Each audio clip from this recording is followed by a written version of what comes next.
my God, and we are back. We are back. Man, I was going over the notes for today's session. I was like, oh yeah, a lot of shit happened before we took that big break. There was a lot going on after that. And one of my favorite Archfey is back into the play of things, Artagan, who's a little bit weird now. Is he a rebellion leader? Is he a bounty hunter? I'm not sure what he is yet. Haven't decided. Got a real Blake 7 vibe. I mean, what? Yeah. All right. May or may not be my new boss. I don't know. We'll see. And actually, good timing since Tally couldn't join us tonight.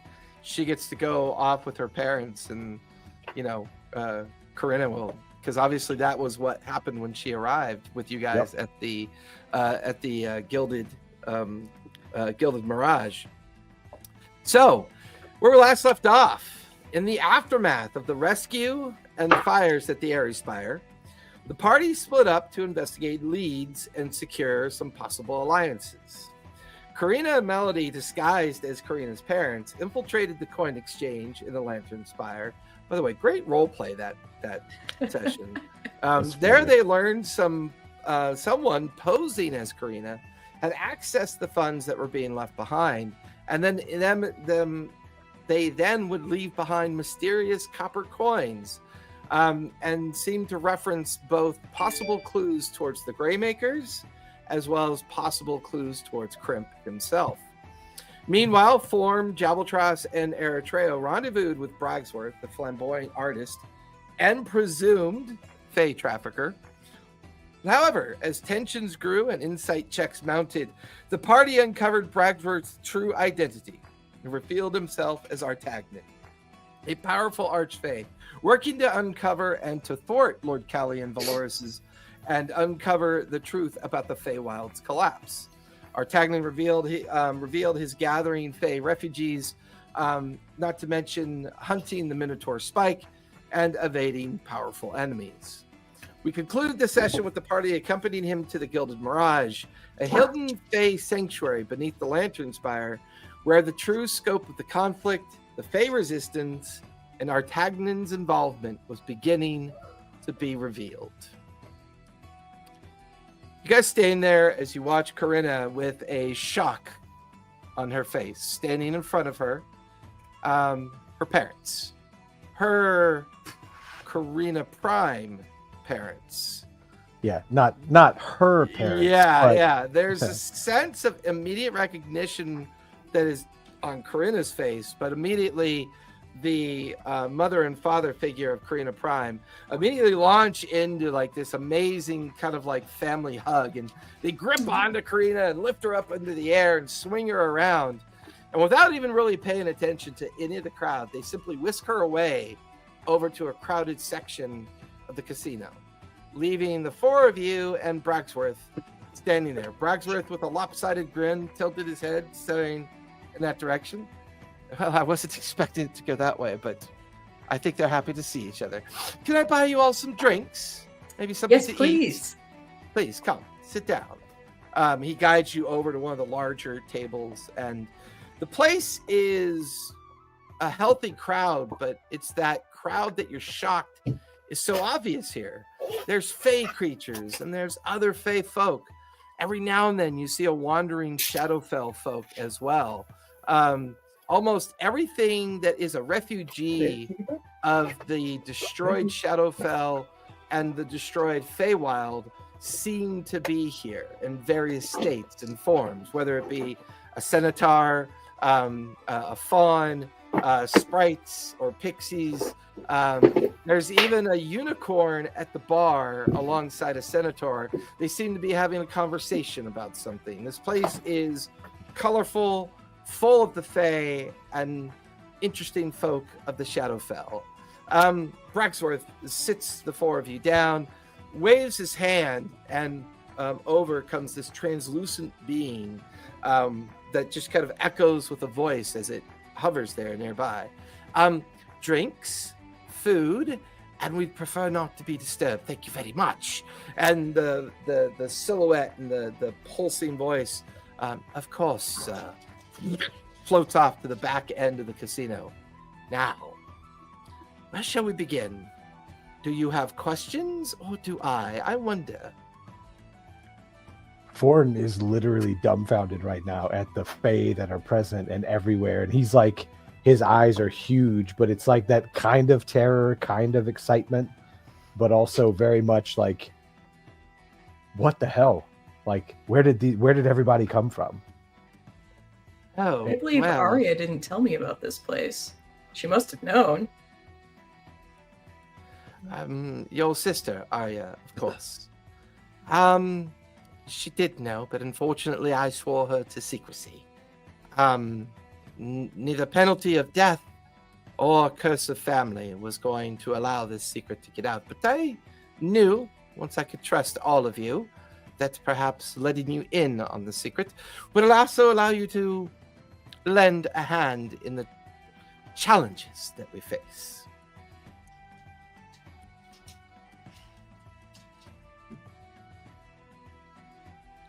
Couldn't tell if Melody's Did camera ever froze. Oh, there she goes. Yep, Yep. she keeps freezing. A little bit. Did that Sorry. side of your building fall off, Rye? Do you need to check, make sure her room's still there?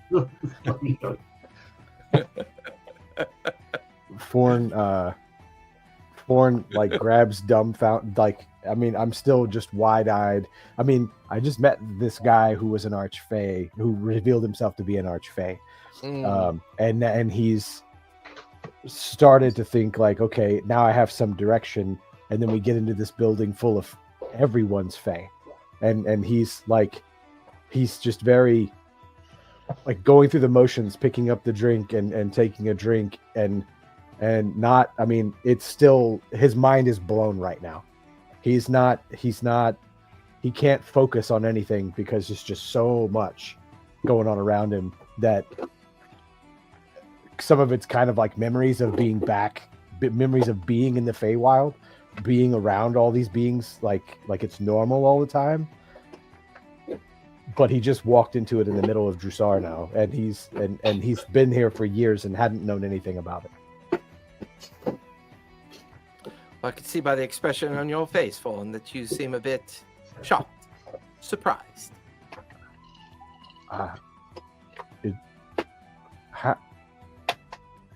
How?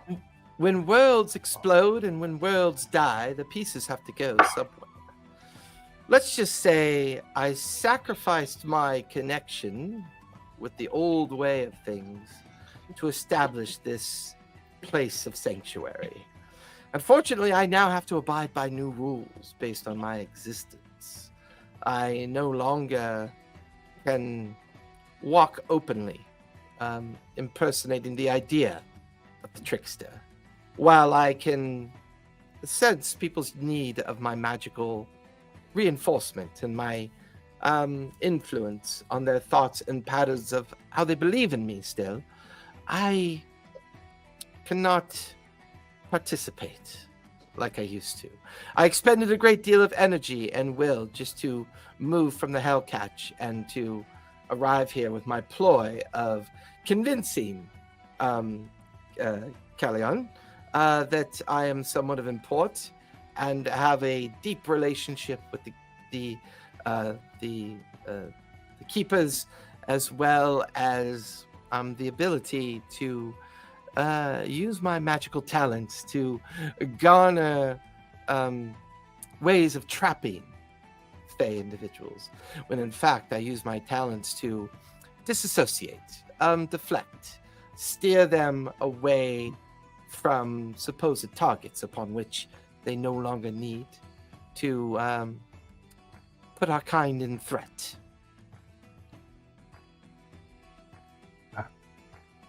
How confident are you that Kalian doesn't know anything about this? I'm confident that he doesn't know. What I'm not confident of is who is truly backing this minotaur known as Spike. I find his I find who he is to be entirely an unknown. I've even tried to scry on him and was unable to do so. I'm not knowing of too many minotaurs that can successfully repel such an attempt, but this fellow has, unfortunately. I think at the nexus of all these troubles and concerns about the Fae, I think lies squarely with either who this Spike is and who his dealings are with, and perhaps who his partners are. If you're asking me to feel him out, consider it done. Well, I think you should go on a date first before you go feeling anybody out. Anyways, no, I won't put any of your lives at risk until we have a proper, how shall we say, alliance in hand, a understanding of each other's purpose. Your friend Karina is, well, her connection with the Fae is wholly unique, and I've spent a great deal of time talking with her supposed parents, who think, by the way, they still think she is truly her daughter. As far as where Karina Prime and the others are seeking safety, with a very good friend of mine, goes by the name of Puck, on Rockhaven, the great sauropod that wanders the Hellcatch. There are other havens, there are other places where people are seeking safety. In fact, Melody, where you and your sister are from, we arrived there just in the nick of time before things went sideways. Managed to get all the people out and safely into one of the many sanctuaries that we have set up throughout Marquet. So no need to worry there. And I assure you, Ariana is in good hands. She has a good head on her shoulders, and she wishes to fight and continue to save the Fae of the world. She's growing up a bit, as you might say.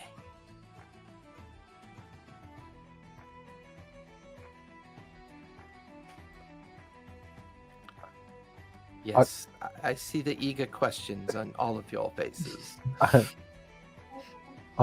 Otagon, is it safe to call you that here? You may call me anything you wish here, as long as you have my consent. Understood, sir. These pockets that you've got all over Marquet, you say, are Yes. they? How do you? Are they connected together, or do you just? Unfortunately not. With the destruction of the Shadowfell and the destruction of the Feywild, you see, when Mason combined the power of these two planes of existence in an effort to establish his own plane of existence, he shattered all the energy and the power that stood between the tendrils of the connection of these two places, nearly casting both places into the abyss and then recreating it into something else that he wanted. Well, fortunately for us, Mason was defeated, and his citadel, the citadel of Ravenloft, or Strahd's castle, was destroyed in the process as well. That old ancient magic was sealed off, but unfortunately, the destruction of the Fae and the Shadowfell is, how shall we say, irreversible in its current state. Imagine taking a very large piece of glass. You throw it upon the ground and it creates fractures. And in between these fractures are great fissures or gaps, but the energy floats independently from each other. And because of this independence, these pockets, they exist without knowing where they are, only through accident or creative understanding of how these Fey pockets can be accessed. Even some of the old Fey gates may still be active across different parts of Exandria, or maybe even in the continent of Marquet. I have high hopes here that Professor Jabbletross will be one of those few that we can rely upon to possibly help us better understand how to connect these different gateways. I will do everything in my power. I think you may be a bit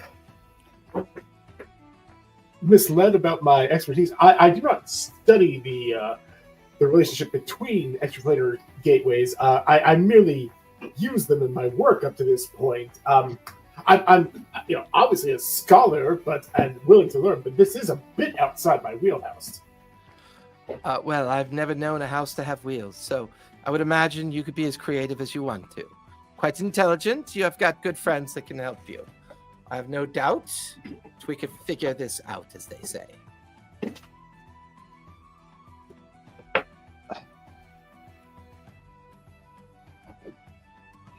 How are we gonna go about this meeting with Kalia? I do not like the fact that you're going to go and meet this man. I understand that you're a very powerful being. I hope that you're not underestimating him. Well, see, here's the thing. I'm not quite as powerful as I used to be. I have some powers, but my powers are quite limited. My hope is that Kalian will slip up. He will make a mistake and reveal something. I am going to offer myself up to him as the ultimate tracker of Fey creatures. I'm going to offer him the world. I'm going to offer him the truth of the idea that I know where every single Fey creature is, and that if he allows me an opportunity to speak directly with Spike, perhaps this great union of collaboration will lead us towards the ultimate victory over these nefarious Fey and Shadowfell creatures. After all, I am still quite convincing. My charisma is still quite high. It's not that. It's how do you know he hasn't already made you? How do you know he doesn't already suspect that you're not who you are? Well, he did hire you to keep me from dying, did he not? And that could easily be a show. Perhaps, but I'm not too worried about it.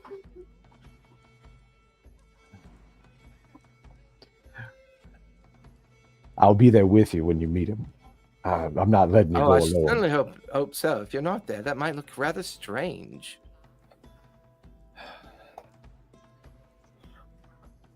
Now, sorry, this is just a lot to take in.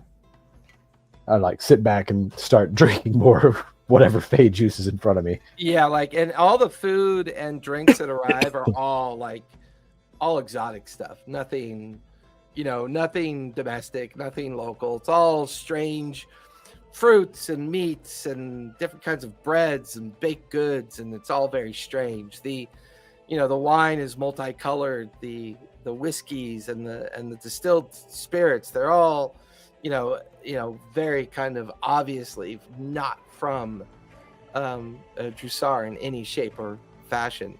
The overall look of the people continues to change around you. They gamble at tables, they drink, they have conversations, and every now and then you do notice a smattering of what you consider kind of normal folk mixed in amongst them, probably giving the impression that there might be other people involved, or maybe this grand illusion of the grand illusion of the Gilded Mirage harbors a different effect on those that live in Jrusar when they come and visit it. You kind of get the feeling he's hiding in plain sight.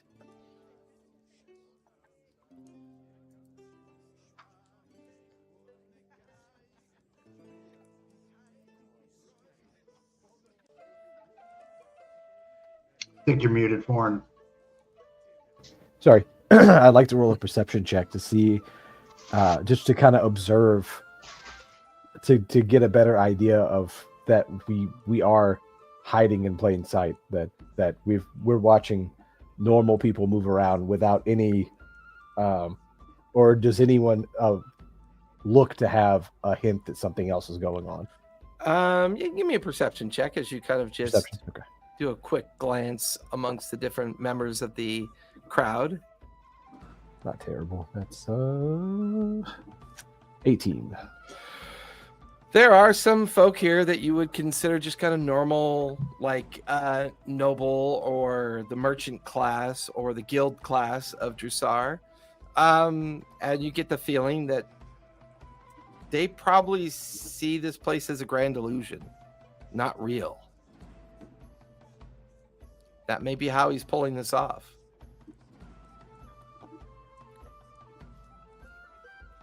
It dawns on me, Artigan. Has there been any... There's this man, Crimp. He's a very unique looking Quite individual. the enigma, isn't he? But I worry. I mean, it appears that we're in some kind of,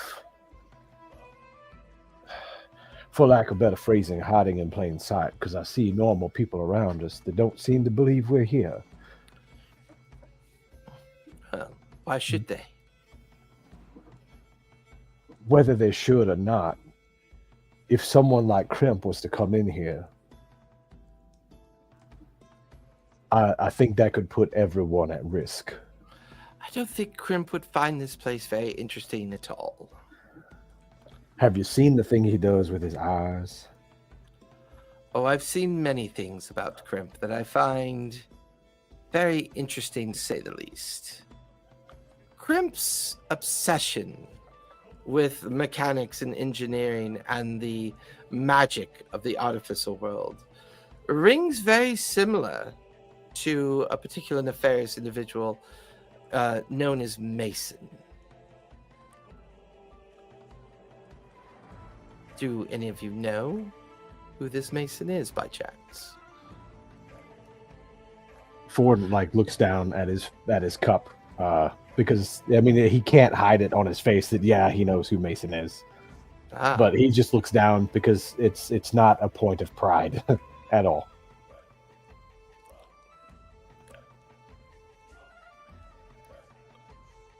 I know who he is. Or better yet, who he was. Sure. There have been rumors, though.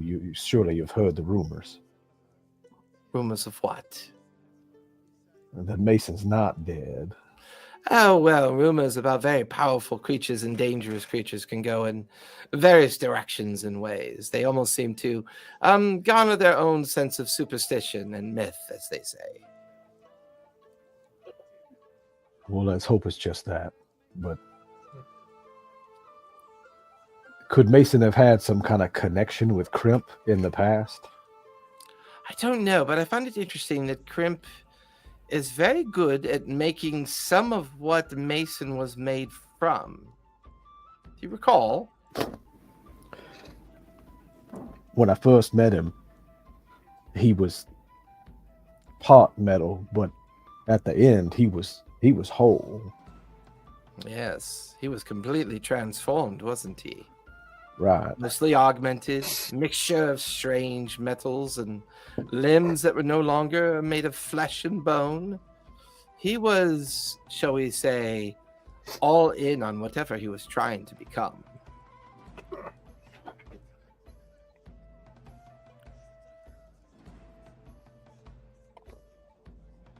You don't worry that perhaps Crimp may be attempting to pick up the threads, so to speak?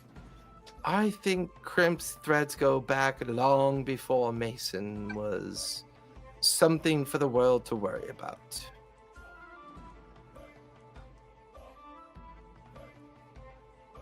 So that makes Crimp something to worry about then.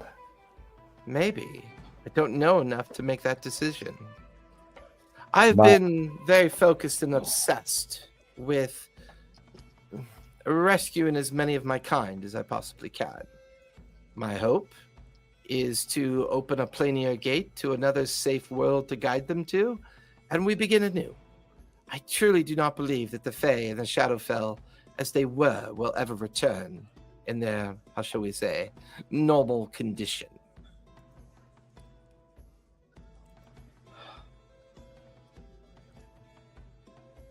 All right. Well, if that's to be the way things are, then I suppose I'm here to do as well whatever I can to make that dream a reality. I suppose. I mean, you don't owe me any allegiance, Fawn. Just because you are inherently Fae yourself does not mean that you're duty-bound or honor-bound to accomplish my specific goal of success. If it I protects, recognize that the four of you are dabbling in the protection of your kind and the protection of your sister and others, drawn as a moth to a flame to a certain degree, but I do not force you to honor bound yourself to me, Fawn, under any circumstance. I bind myself to all Fae, and for the betterment of all Fae. So long as your ideals and mine align, whether you want to call it honor bound or not, this is a task. Well, I ask you a more interesting question. This is for all four of you. If the Feywild exists no more, and we successfully gather up all of our kin that we can, and we flee to a new plane of existence, are we truly still Fey, or do we take on a new kind of existence in this new world we're looking for? As a professor of anthropology, you're a distinct people. That would make you a refugee population, but as long as you maintain your customs and traditions, I speaking as a non-Fey, I don't want to presume anything, but I believe it is the people that matter in my experience, rather than the place of origin. But Professor, if I may interrupt, some of our power was the realm itself. So if we stay here forever, what happened? Is the rub. Yes, the rub. The limitation of our ability is that as these Fey pockets shrink and diminish, and not soon, but at some point in the future, wink completely out of existence, the magic that tethers such magical beings to this place will finally have been exhausted. It's not that leaving the material plane is a priority due to one's concern of physical health. It's more about one's concern of actual existence. Fair point. Again, I haven't frankly dealt with many Fey individuals professionally or personally. I don't speak with any authority on your culture. You know yourselves best, after all. Well, don't you believe you'll... What would be worse? Finding a place where maybe your powers may diminish, or consistently hiding in this plane, in this area, in this existence? What would be better for your people? The lesser or greater of two evils. That is a valid point, Eritrea. It's hard to know for sure.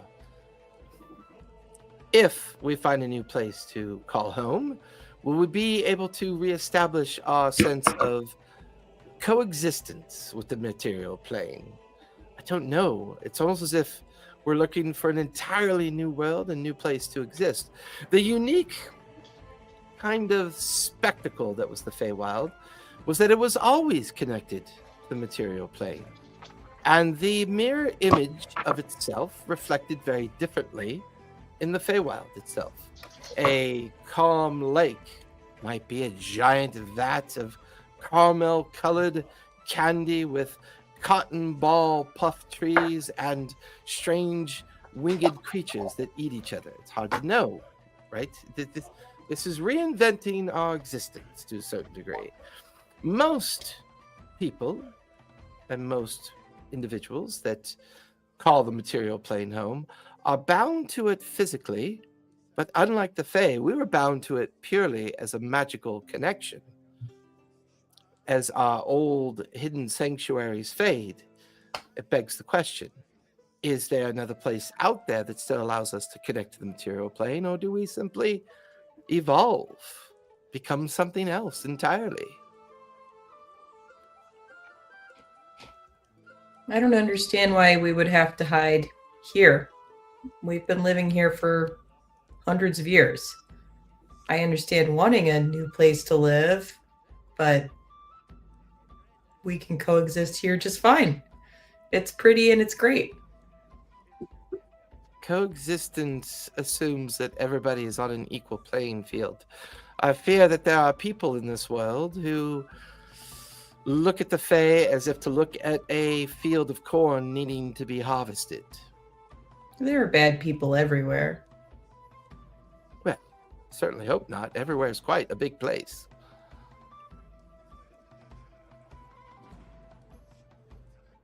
My family was driven out of the Fae when I was young as a result of Fae politics I don't really understand.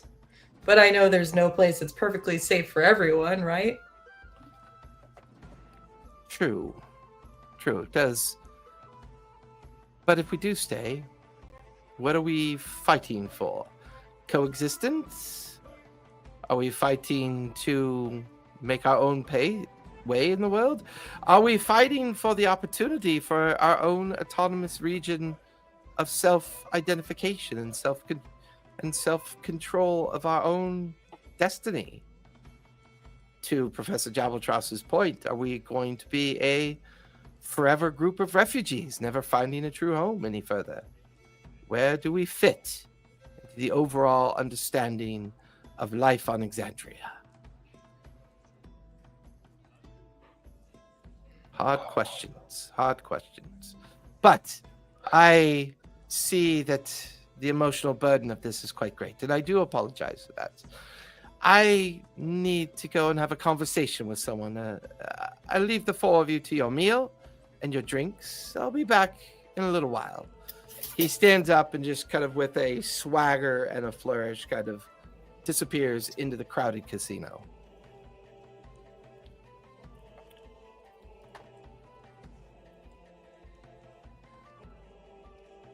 Ford, how are you feeling right now? I don't know. Everything. This place existed the whole time I was here, right under my nose, and I never.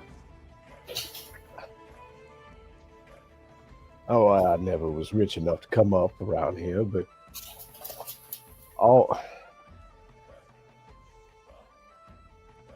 it's like a muscle that you didn't work for a long time. And feeling that memory come back of, I mean, the pixies, the unicorn, the scent, everything's here. How?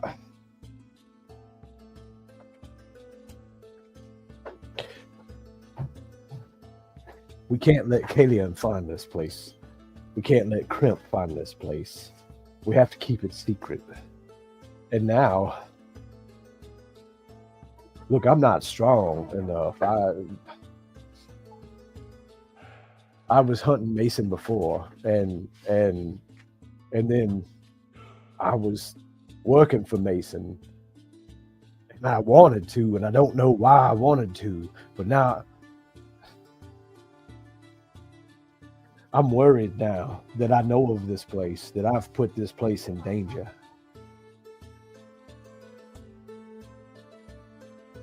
Because of what you know, you're afraid you'll spill it?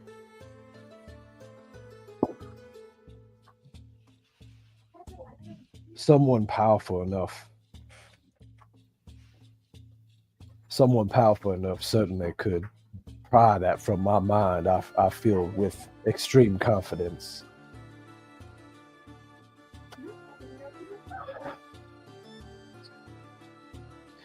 Remember when we saw Jrusar Ord, and I tried to go and just speak to the bodyguard to ask a question. And what happened? Before I knew it, I was outside.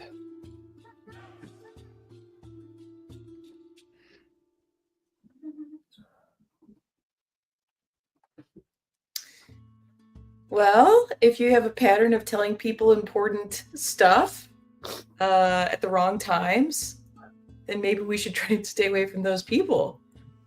It's not a willing thing. It's not something I desire to do. I'm made to do this against my will. I mean, I was ready to go and confront that guard about whether or not he knew the truth of, or the rumors about Jrusar Ord.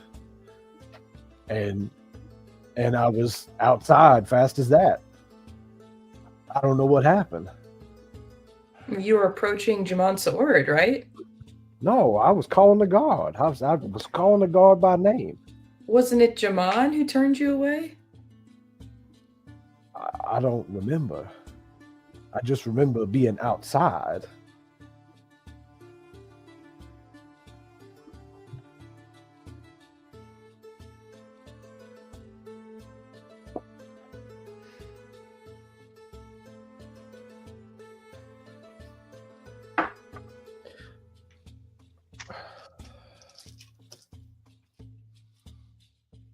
Well, what about you? Where's your family? Where's your sister? Why isn't she here? Well, she's with Puck, I think. I think she's out in the desert. And I think my family is as well. But if your sister was sworn to secrecy not to talk about this place by Artigan, she wouldn't even tell you? It seems a little weird, but it sounds like Artigan, has some sway. He's certainly very charismatic. I kind of feel like I'd want to do what he said to do. I mean, but if she knew your parents were here, they weren't here. Unless I missed something when my computer froze. No. But Karina's parents were here. But she doesn't know anything about Karina. Why were Karina's parents here? Karina's a human, right? Karina Prime? Yeah, the real one. I know our Karina is not. The real Karina. As far as we know, she's human. Then what? Her parents were clearly here and clearly aware of the guys.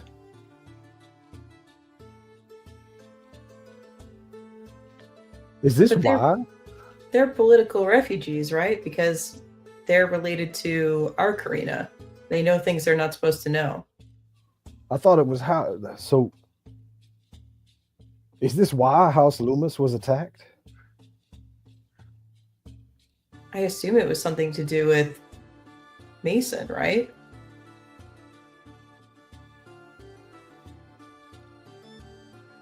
But House Loomis didn't have anything to do with Mason. They had. Isn't Karina Prime Mason's daughter? Right. But what I mean, why would if that's the case, then why would the parents have to flee? Maybe Callian thought that they knew something. This is all a lot to take in.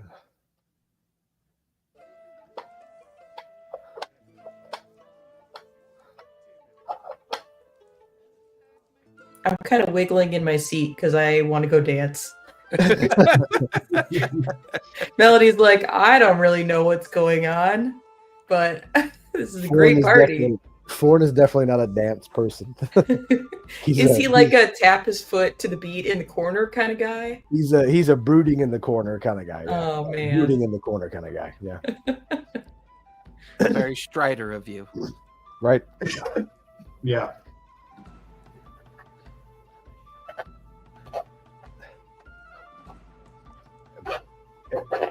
Eritrea. Look, all that stuff earlier about gods and gods and kin. Look, I've seen some very strange things in my time, and someone dying and then not dying by themselves is definitely a new one to me.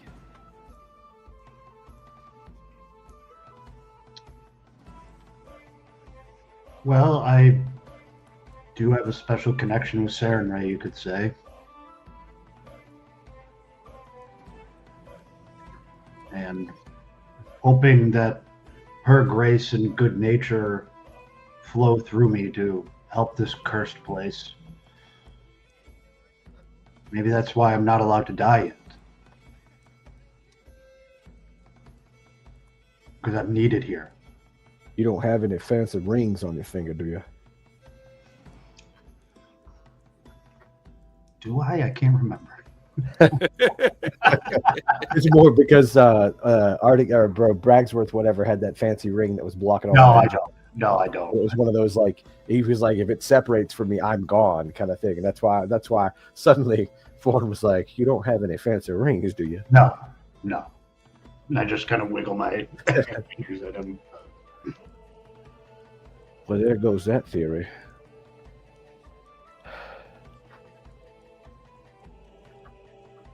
I don't know. Does it make you nervous? No, not nervous, no. Not at all, but there's so much going on now.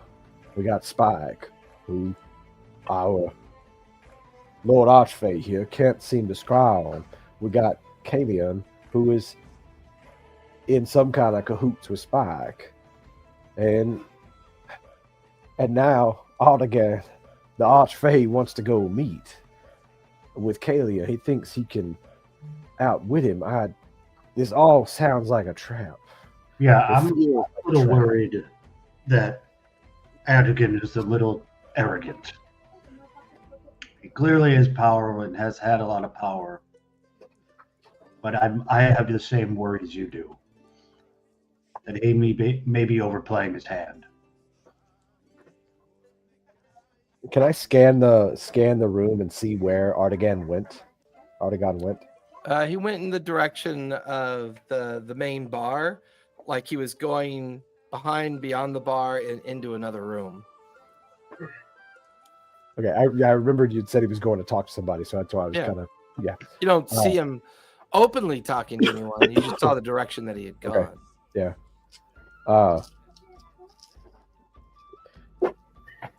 Maybe we can go. Maybe I can go convince him of his folly. And I'm gonna top off my drink and get up and kind of walk in the direction that he went. As Forn stands up, go in that direction, the place gets very silent all of a sudden.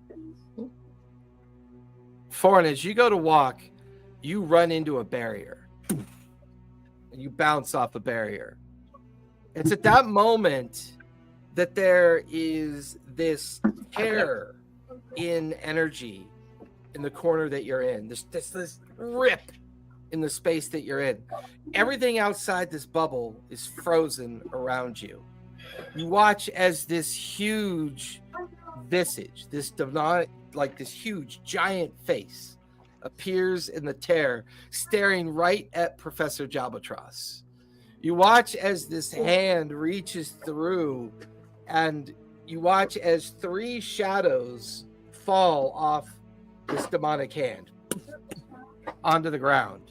And you hear this echoey voice, "Bring him to me now." You watch as these 3 shadows begin to form around you. I need you guys to roll for initiative.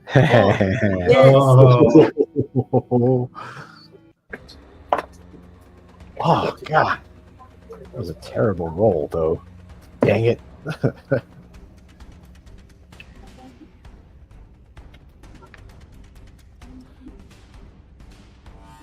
All right, I'm gonna try one of the new die you got us as a wedding gift. Aww. Oh, first roll. If first roll's not a nat 20, get rid of it. I just Just rolled, check it. Ryan, I just rolled the d20 you got me, and it gave me a 6. It means our marriage is screwed. No, you should get it. I got an It 11. wasn't a charisma save, so.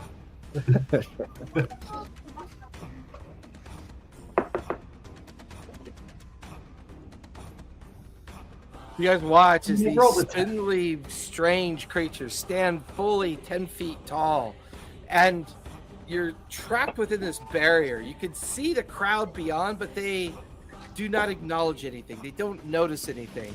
There's just this a vacuous bubble, this great boundary that has suddenly erupted. Nearby, this floating tear in the physical world, this giant demonic eyes staring into the space as these three shadows form up and start moving towards each one of you. They are going to go first with Professor Jabatros on deck. Foreign and Eritrea, who has the higher decks? Probably me. I have an 18. Yeah, I got a 13. Okay. Definitely put you in that order. First creature is going to immediately move into base with Eritrea. Another one's going to move into base with Professor Jabatros. The other one's going to shadow step behind, pivot around and come in from behind. The first one on Eritrea, there are 2 attacks coming at you. That is going to be a 12 and a natural 20. So yeah, that natural 20 hits, obviously. Okay. That is going to be 12 points of crit damage plus 7 is 19 plus 5. That's going to be 24 points of cold damage.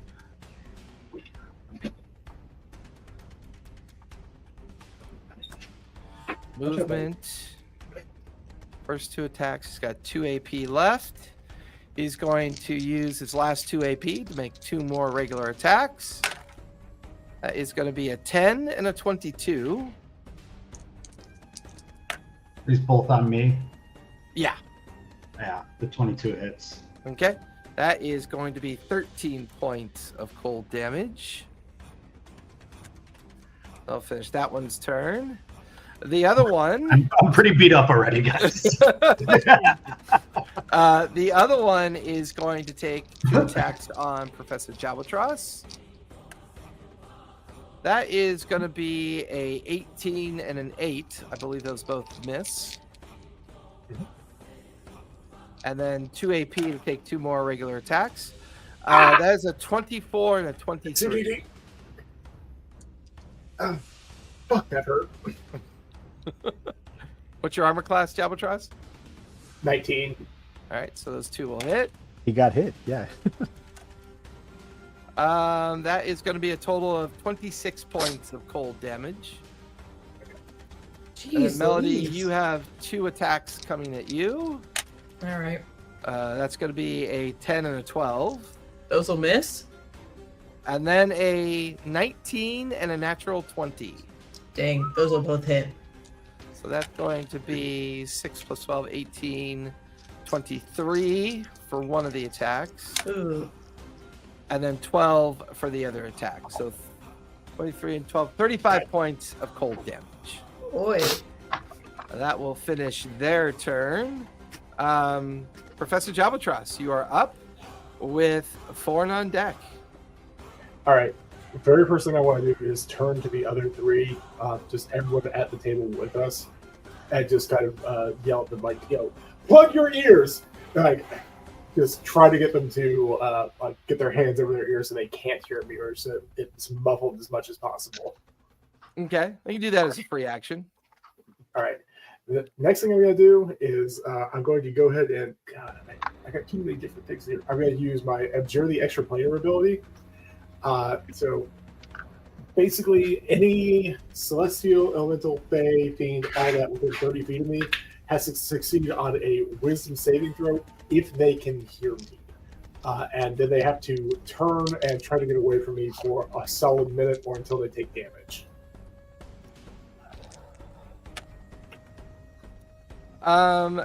That is a 18, a 17, and a 9. Okay, well, one of them runs away. You watch as the one nearest Jabatros immediately turns and leaps into the planar gate, and there's like this explosion of dark energy. Ooh, as he's nice. consumed as he takes as he runs back into the gate. Oh, All right. What's the next closest one to me? Is it? Was that a spell or an ability?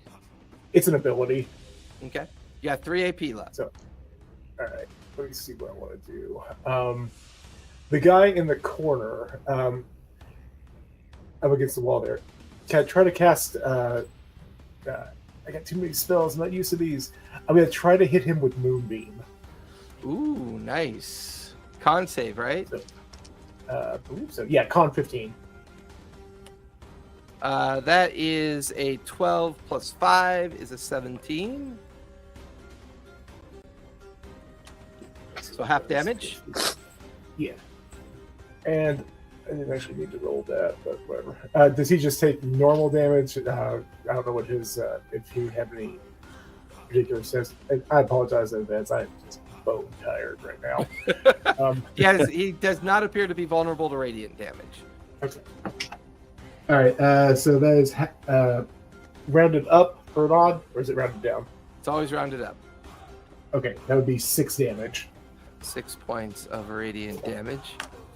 All right. You got 1 AP And- left.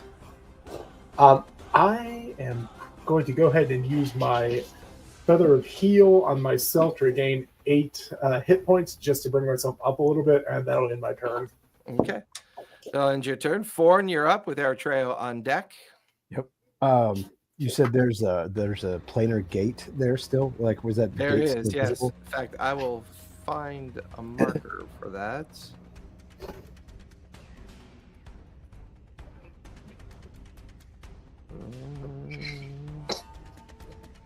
That's not the was it Magic Gate?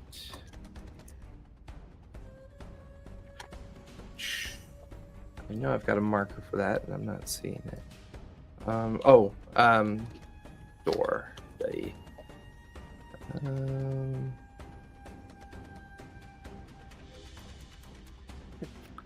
Speak French. Weird.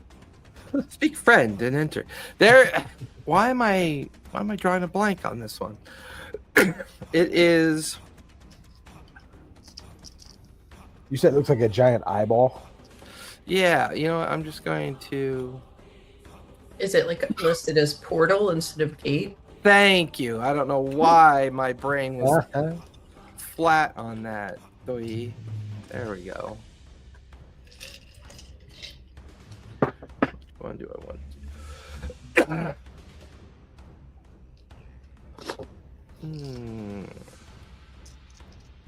Use this one.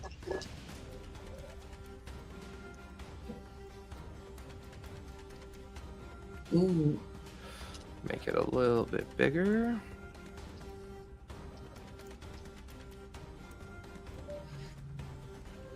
There we go. So this nearby portal that's floating, you can see inside the portal this like massive demonic eye just kind of blinking slowly, like he's watching whatever's going on. Always staring intently on Professor Jalbatros. So, quick question for the action points. If I use Misty Step as a part of my movement, is that 1 action or 2? That is 1 action point. 1 action. Okay. So I'll Misty Step away. Let's go opposite of the portal, like 30 feet. Takes you to right about here before you run into the barrier. Okay, that's fine. And then I'm going to take a shot. Excuse me. I'm going to take a shot with my rifle. Okay. At the farthest guy, because I think that's the one that was hitting Ryan. This one right here? No, this one was going after Eritrea. Oh, okay. I've got him backwards. Okay. Yep. Sorry. Yep. So the one that was hitting Eritrea. Yep, yeah, this one was attacking Melody. Okay. All right. So I get 2 attacks per action, and since I took Artificer, it makes me not have to reload anymore. That's right, because we leveled up before we the did. break, right? Yep. I think a session or 2 before the break. Yeah. Yeah. So I can take that 1 level in Artificer, so I don't have to worry about reload now. Nice. So I'll take my shots with the big gun. First one is going to be 17. 17 will hit. That is their armor class. Okay. And the second one is definitely going to hit. It's a 25. Yeah, both will hit. Roll for damage. Okay. So D10. Let me grab the right one. Oh, haven't rolled dice in so long. Can I let's see? Can I also was that a bonus action to do favorite foe? Let me check. When I hit with an attack roll, I can mark a target as a favorite enemy. That would be, I believe, an action, correct?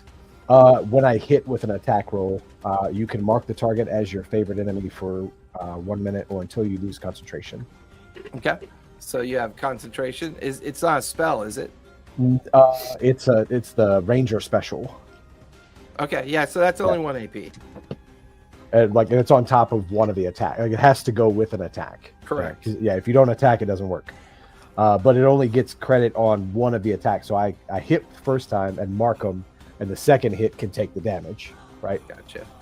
That's my understanding of it, I should say. Yep. And then I also have Dreadful Strikes for one of the hits. So 2 of the hits will be 1d4 extra on both of the shots. Go for it. For both of them. So that's the first shot is 5 plus 4 is 9. The second shot is 6 plus 3 is 15. 9 plus 50 plus 4. I'm sorry, it's 13. So 5. The 2 shots go off, and you watch as pieces of their weird kind of physical form and organic material kind of blasting off. You then watch as where you'd expect there to be wounds, the kind of pock marks from the shot kind of fill in with their liquid gelatin-like bodies. Shit. So I'm gonna after those 2 shots, I'm gonna turn to the portal. Is there I can see inside the portal from where I am? Correct. Okay, there's an eye there. I'm gonna try and fire at the eye inside the portal. Go for it. On the second round of shots. That's 26 and a 13. 26 will hit. Go ahead and roll damage. Okay. That's 10 damage. 10 points of damage. You can hear this great wailing and kind of a hateful scream that kind of pours out of the portal. The eye kind of shuts momentarily and then reopens, and you just hear this booming voice. Bring that one as well. I'll have both their souls. Oh no. Is there any reaction from the creatures when that gets hit? Do they do anything, or it's just No, they just seem to be intent on destroying those that are in front of them. Okay.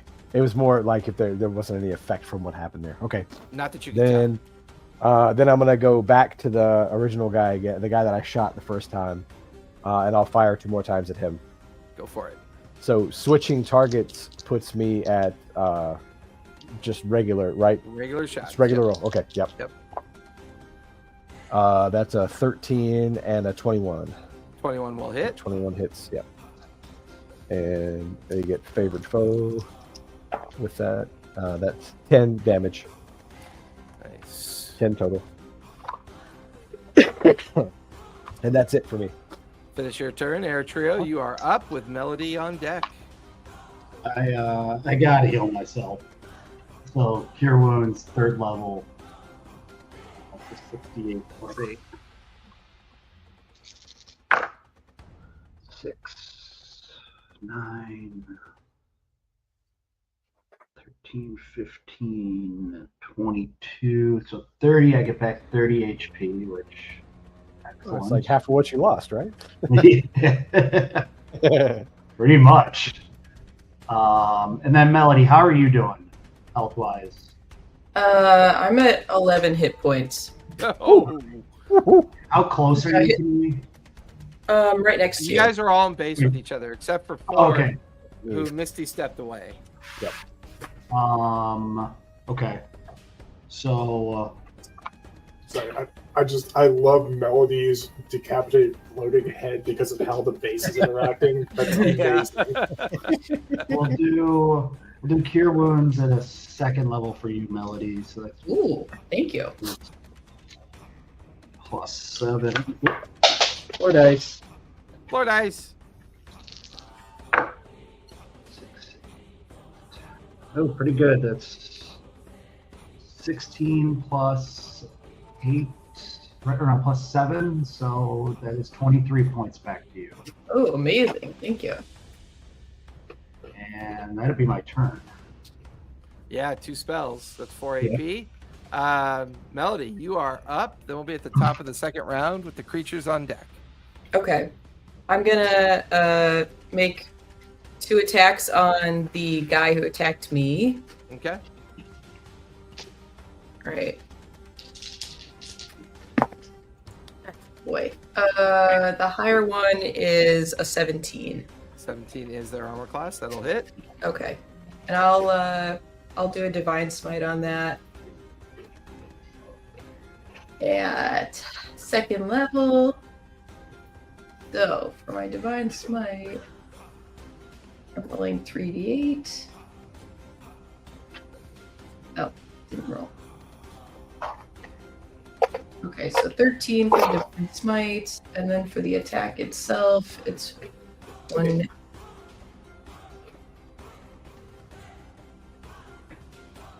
1d10.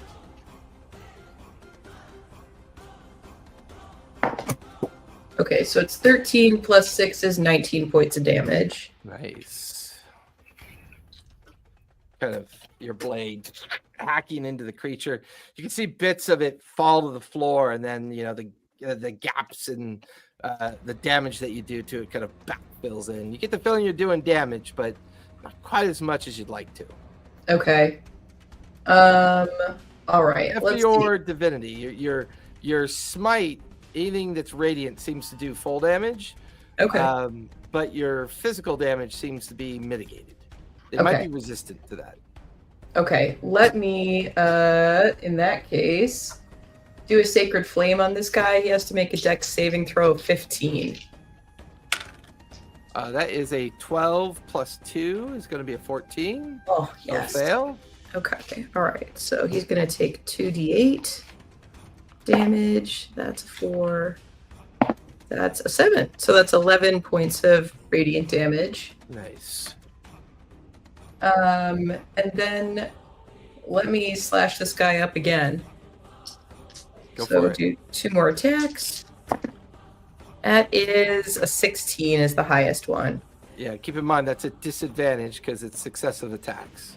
Well, but I did a magic attack in between, and then I went back to a Technically, martial a attack. melee or ranged spell attack or ranged attack on the same target would induce disadvantage. You have to switch targets to diminish that.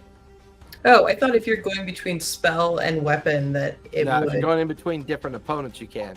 But you could count. Sacred Flame on the This- other guy.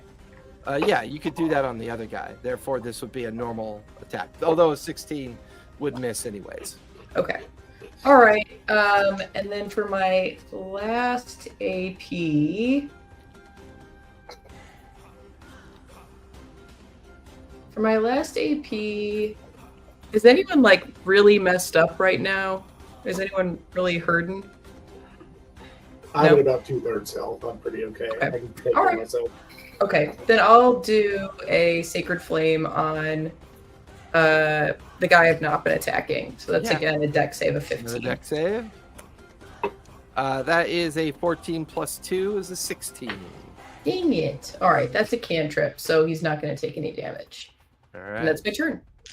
That will finish your turn. Top of the 2nd round. The bad guys are up. Eritrea, 2 more attacks coming at you. All right. That is a 16 and 11. 16 hits. I'm going to get you some armor. Yeah. He has armor. Yeah, I just have really weak con. That is going to be 14 points of cold damage. Oh, And then he's going to He is going to use Cold One's Will. So he'll cast a spell on you, Eritrea. Give me a con save, if you would, please. Can you get +4 to your save because you're standing right next to me and Eric? That one. No. What do you add the con? But You add anything? I had a 1, and then what do you give me? +4. So it's 6. You just watch as this strange blue-white glow kind of silently descend down on to Eritrea, doing 26 points of cold damage. Ooh. And I am down. Oh my lord. And as you're unconscious, you unconscious on the ground. Let's see, that was 3 AP. He's got 1 AP left. He will shift away. Professor Jabaltros, you may take an attack of opportunity if you'd like to. Oh, I'm doing it. Go for I'm it. going to try to hit him with my scorch scale ball. God, I can't talk. Yeah. So doing that to roll that up. Too bad you don't have Sentinel. You can make him stop moving too. Okay. That is a 23 to hit. 23 will definitely hit. Go ahead and roll for damage. So it is 2d6 plus 1d6 fire damage. All right, he takes 13 regular damage and 4 fire damage. Nice. Nice. He then continues to move into base with Thorn. And then he will take 2 attacks on Thorn. That is a 13 and a 21. 13 misses, 21 hits, +5. 7 plus 5 is 12 points of cold damage, plus an additional point of cold damage. So 13 total points of cold damage. Let's see, 1 AP. Knocked Eritrea down, 1 AP to move. He's going to spend his final AP to attack you again at disadvantage. Okay. I thought that was his last AP because he... Oh, he cast a spell. Cast You're spell. right. Thank you. So that was he attacked Eritrea, cast a spell, and then attacked Thorn. That will finish his turn. Melody, you have 2 attacks coming at you. All right. That is a 3 and a 2. That is going to be a 10 and a 9. Those 2 Love are it. missed. You will spend 2 AP and do it again. That is going to be a 21 and a 10. I'm going to use Quell the Defiler, which is a ability that I have that forces him to make a wisdom save, and if he fails the save, he does not hit me and he's charmed by me. That is a 15 plus 2 is a 17. Oh, dang it. All right. I'm that sorry. didn't work. That sounded really cool too. It's a sweet ability if it works. Hey, Sir Keller, quick question for you. Yeah. The guy that I got an opportunity to attack against, this is still a new mechanic to me.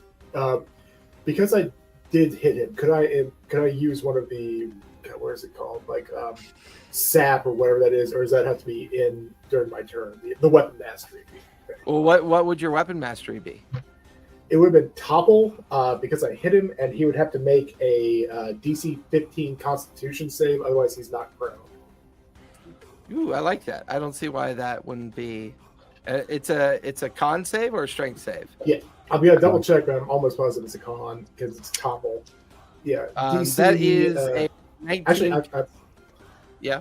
You said 19, so you're already there because I okay. said 15. It's not. It is 8 plus. It would be 18 on mine. Yeah, It would be what? 18. 1-8. It's 8 plus 3 plus my mastery score. So Gotcha. So he'll still save. Yep. Let's see. Do you still take damage on that failure, Melody? Unfortunately, yes. Okay. And second, well, did I roll for 1 attack or 2? That was I the did second. That was the second set of attack, attacks. Okay. So he's got 1 AP left.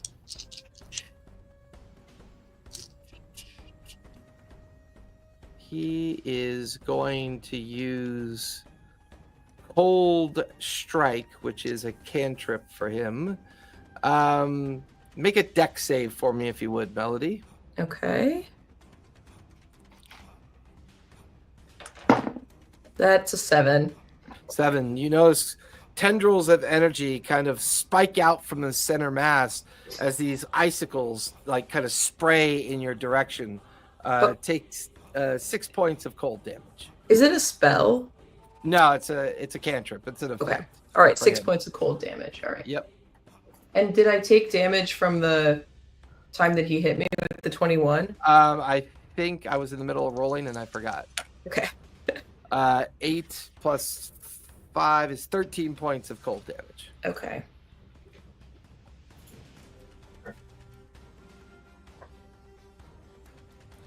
All right, that'll finish the bad guy's turn. Professor, you are up with Thorn on deck.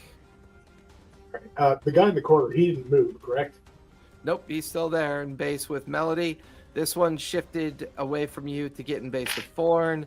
Air Trio is unconscious on the ground, and Melody's in base with the one in the corner.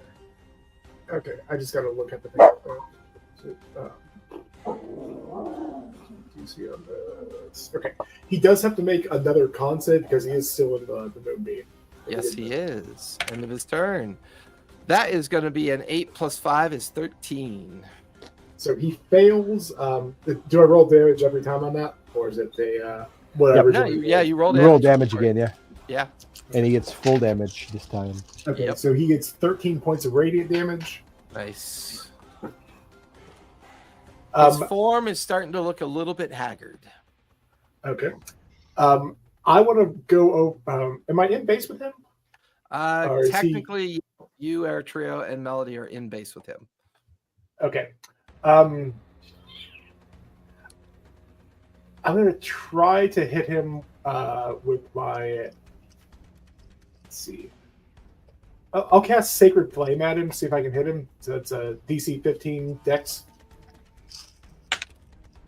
That is a 4 plus 2 is a 6. Nice. Nice. All right. So 2d8 plus 4. 3. Oh, okay. That is 15 points of radiant damage to him. Nice. He's still in the fight, but he's looking worse. All right. Because I'm trying not to encourage something so that I can keep that moonbeam on him. Screw it. I'll take the damage if I have to. Can I disengage and move over towards the portal where Thorn is? Or sorry, I need to be more or less. Thorn in is base with over the, here by this one. The portal's right here. Oh, I'm sorry. I missed that. I would like to try to attack the portal. This may not work, but I want to try to hit that because I'm trying to kind of pass through it towards the eye with a melee attack. Go for it. All right, so I'm going to try to hit that with my Scorch Scale Maul, and what was that? That's a D20 plus 7. Ooh, that is an 18. 18 will hit. Roll for damage. All right, give me 1 second on that. So, 6. Okay, so 10 bludgeoning and 4 fire.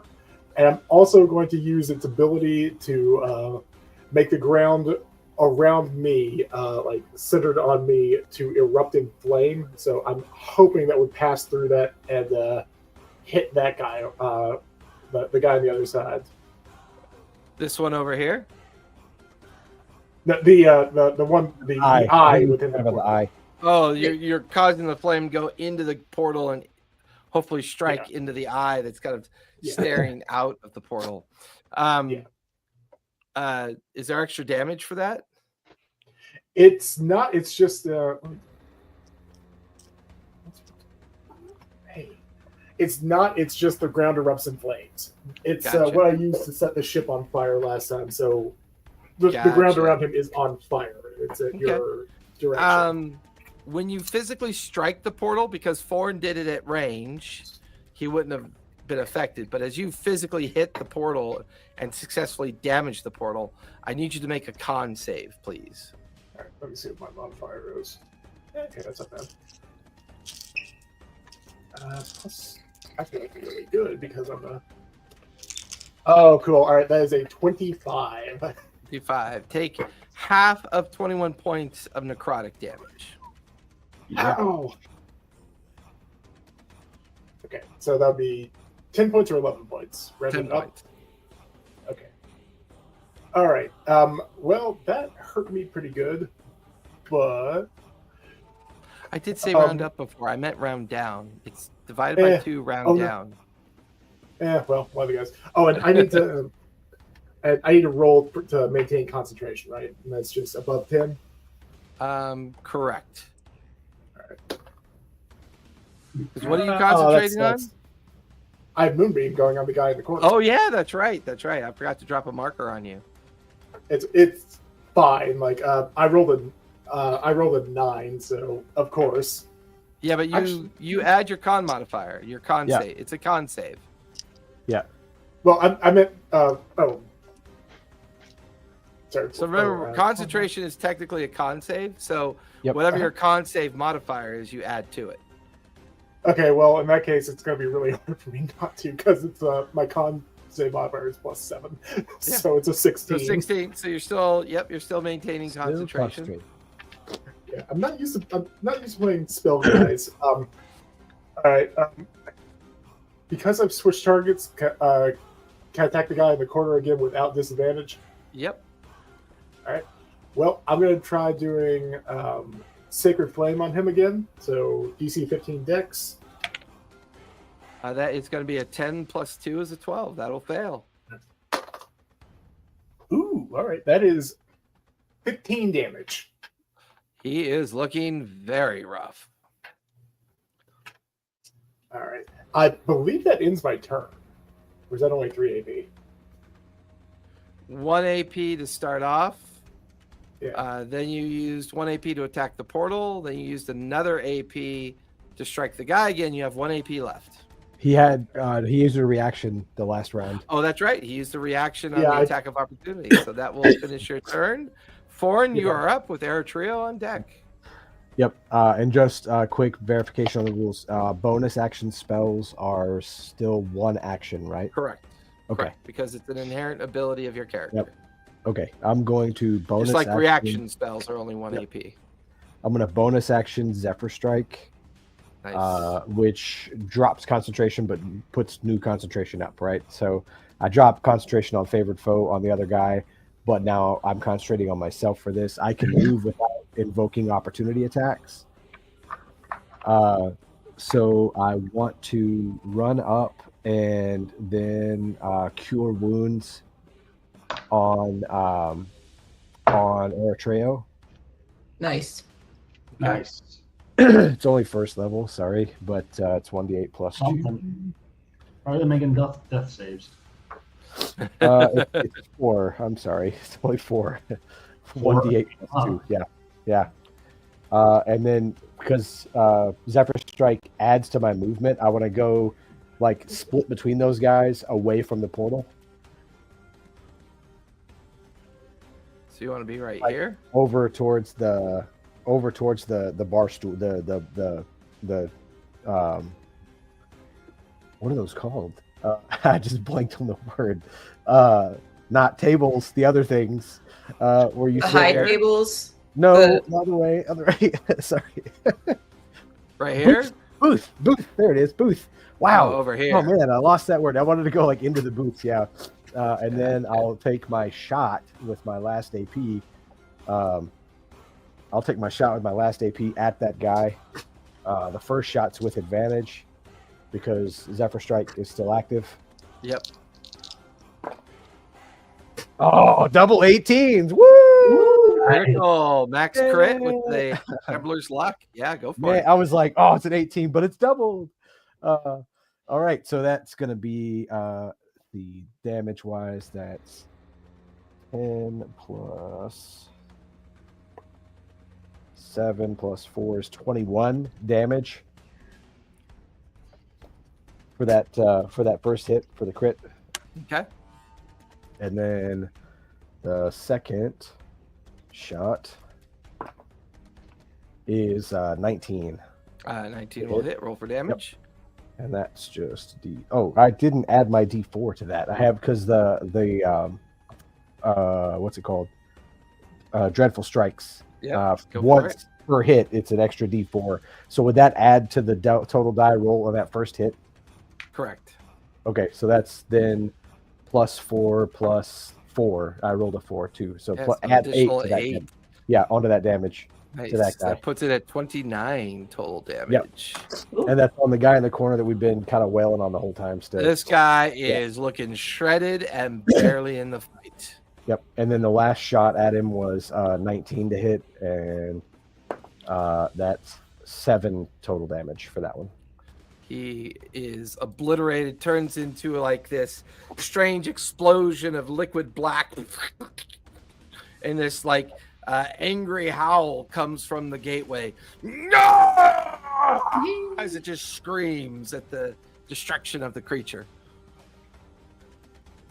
One down, one to go. That's it. That's my turn. So finish Foreign's turn. Eritrea, you are up with Melody on deck. All right, Cure you Wounds are again to the third level Go for it. on myself. 16. I did really well. Holy cow.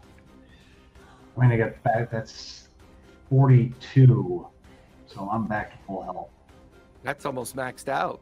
Yeah, because I got the +7 on top of it. Yep. So that's great. And then how Jalbatros and Melody, how you guys, and even Foreign. Well, Foreign, you're not in base with me. How are you guys doing health-wise? I'm at 15, but I can do lay on hands. If you got any radiant damage thing, it sounds like that would be real clutch right now. I don't, unfortunately. Like my only attack spell is inflict wounds, and that's okay. So I'm not, and I'm not in Okay. base, so I can't really do much. You still have half your movement. It's half your movement to get up, which means you still have the remaining half of your movement to move into base with it. But that's No, that- you don't have to do that. But then it would be cast a spell, right? Because Yeah. Oh, that's true. That One would be AP, 2 it'll be AP, one yeah. AP to move. Unless you have anything that's a bonus action Hmm. or cantrip. Yeah, none of my cantrips are.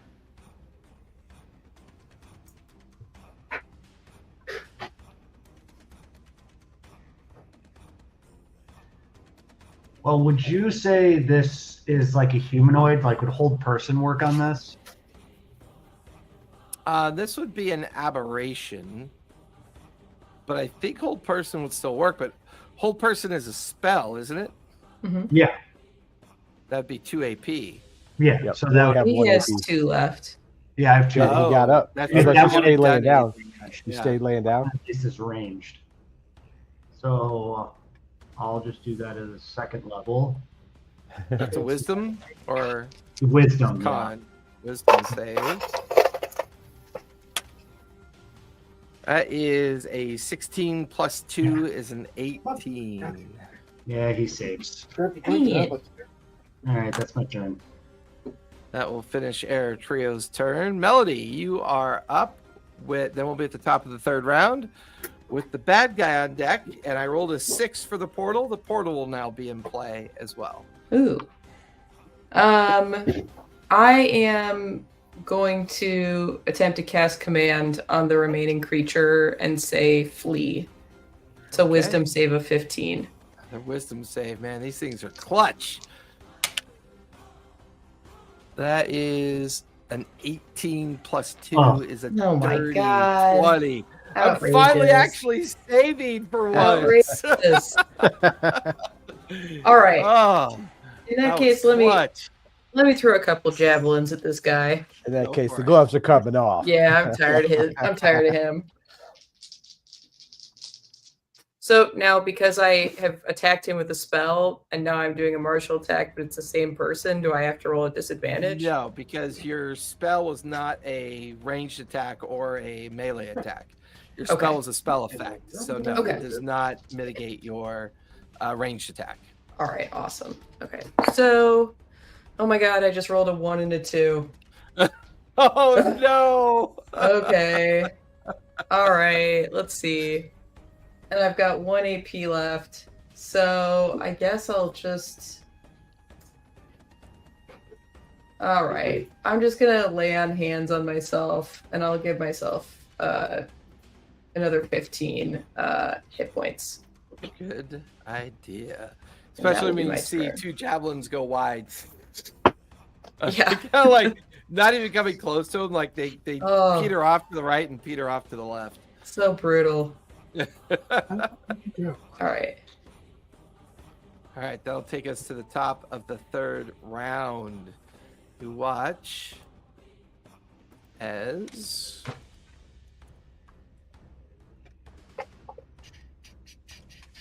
when do I want to use?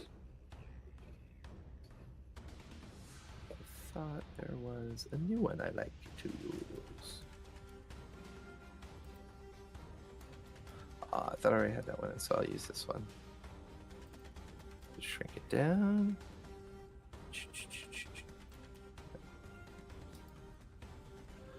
A massive hand will come out of the portal. It is going to attempt to grapple Professor Javeltros. Give me athletics or acrobatics, if you would, Professor. All right.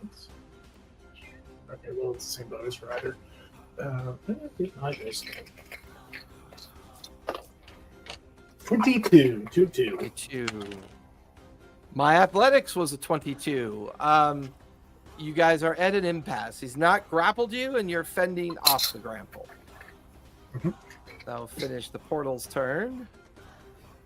This creature will move into base with Thorn. It is going to use its spell effect. Thorn, give me a con save, if you would, please.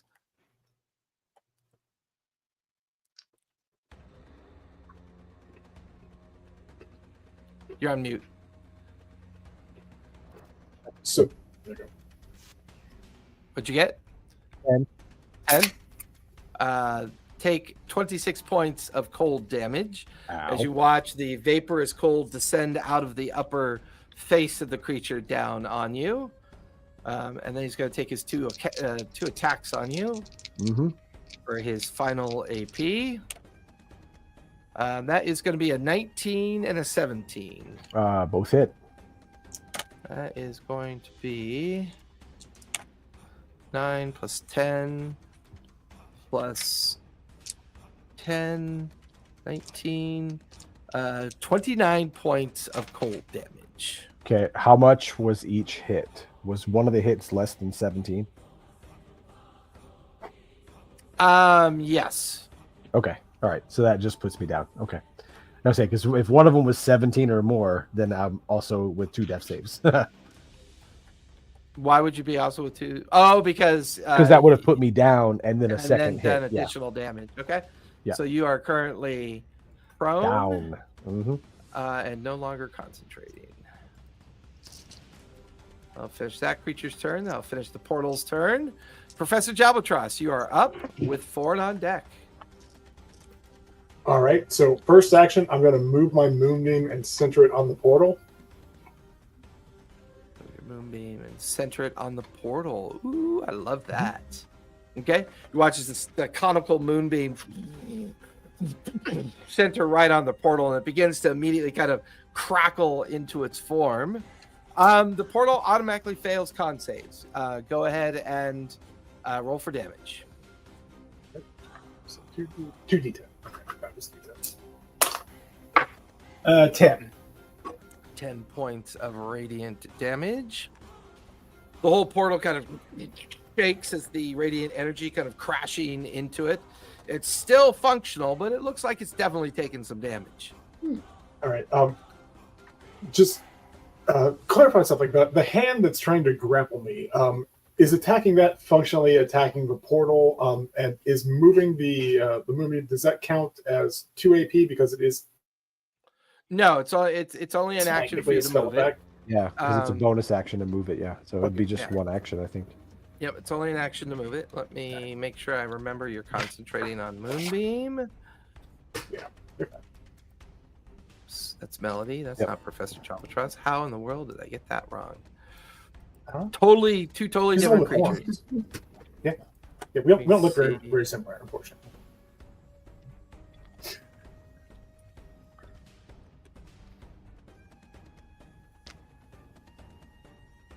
Ooh, is that the... Not quite. I think I like this one better because that's not quite what I want, but it will work. So as you shift the Moonbeam, the hand and the portal you notice are affected differently. The hand takes 10 points of damage, and the portal takes 10 points of damage as well. Okay. Nice. All right. Well, for starters, I'm going to excuse me. I'm going to throw a cure wounds at Thorn. So Okay. 2d8 plus 4. And I don't have to touch it. You're no. No, Cure I'm sorry, wounds I you can't. do. It's touch. Yeah, Yeah. cure wounds. Yeah, it's touch. I can't. So, and he's out of my wing range. All right. Your wing range. Say that fast. I'm an albatross. I have like a Wing 20 range. foot wing. Wing range. Wing range. No, I knew what I said. I'm an albatross. I have like a 20-foot wingspan, man. It's not reflective there. All right, I'm going to go ahead and I assault jump, with wingspan. I'm going to use one of mine to fully recover. I'm going to use my lay on hands healing pool. So I'm going to bring myself back up to max on that. Okay. Give me a second. It's going to click this thing a lot of times. So, all right. Yeah. You're fine. All right, so we're back up to max. And I'm going to attempt to hit the portal with my mace again. Go for it. Or my maul, not mace. You know what Yeah, it is. your maul. Maces are for The big- pigeons. Mauls are for albatrosses. Now I gotta that wonder would be- what a pigeon Aarakocra looks like and how dirty and stinky and smelly they are. Hey, that's unfair. They were pets. That's We the did trope. that to them. Pigeons aren't really that dirty. And also, we did that to them. They were pets and we turned them loose. So that was a 23 to hit. Yep, that'll hit. All right, so let me roll damage. And I'm also going to use as a bonus action my second level Divine Smite. Nice. Divine Smite's a free action. Yeah, it's a bonus action when you immediately after hitting it. So, But for our AP count, it's a free Correct, action because on it's your inherent. attack. Because you're a paladin, right? yes, I am. So it's inherent to your paladin ability, kind of like rage is inherent to a barbarian, or anything inherent to a trio. Anything that's like inherent to your class or subclass is considered part of that action. I got you. All right, so for base damage, he took 14 bludgeoning damage and 2 fire damage, and let me roll the radiant for Yeah, go for it. Divine Smite. I believe it's 3d8. Yeah, 3d8 radiant. All right. Freaking paladins. Ooh, 17 radiant. Nice. And that was on And the I'm portal, sure right? Yes. Yep. Yeah, the portal is racked with energy and divine radiance. You watch as pieces of the portal begin to fall away, the energy collapsing slightly back in on itself, as the portal is definitely showing damage and looking a little bit rough. All right. Do I have to take any? Do I have to roll a con or anything because I hit him? No, only the first time you strike it. Okay. All right, and that leaves me with 1 AP, I think. I believe so, because you healed yourself, right? Yes. That's my 2 AP. Well, it's the paladin ability. It's lay on hands. So Okay, that's 1 its AP. ability. And then you attacked the portal, which was 2 AP. Yeah. So I think you still have 2 AP left. Well, I moved the moonbeams. That was a. Oh yeah, that was an AP. So yeah, you have 1 AP left. All right. The creature in the back. I'm gonna hit him with a sacred flame, so he has to do a DC 15. That is an 18 plus 2 is a dirty 20. Okay, so yeah, he didn't take anything. Nimble little bastard. Ford, you're still unconscious, right? I sure am. I tried, Give me a death save, please. Yep, that's a 16. So That'll save succeed. that one. So that'll end your turn. Air Trio, you are up with Melody on deck. Man, that would be really stressful if every AP was a death save. So you actually had to roll 4 times. That would be. Oh my god. That would be the most stressful round. That would be so stressful. Yeah, that might be a little overkill on the mechanics. I need you to roll 4 death saves. Whew. I would have cast Spare the Dying on Foreign. Okay. So that makes Spell sense. or cantrip? Is that spell? As a cantrip. Cantrip. Good use. That stabilizes you, Foreign. You're no longer having to make death saves. You have 3 AP left there, Trio. All right. Would inflict wounds. Well, yeah. Let me get into base with this freak that's hanging over Foreign, and You're still prone on the ground. Do you want to get up? oh yes, get up. So is that 1 AP? Yep, 1 AP to get up and move into base, leaving you 2 AP. All right. Inflict wounds at a 2nd level. That's a con save.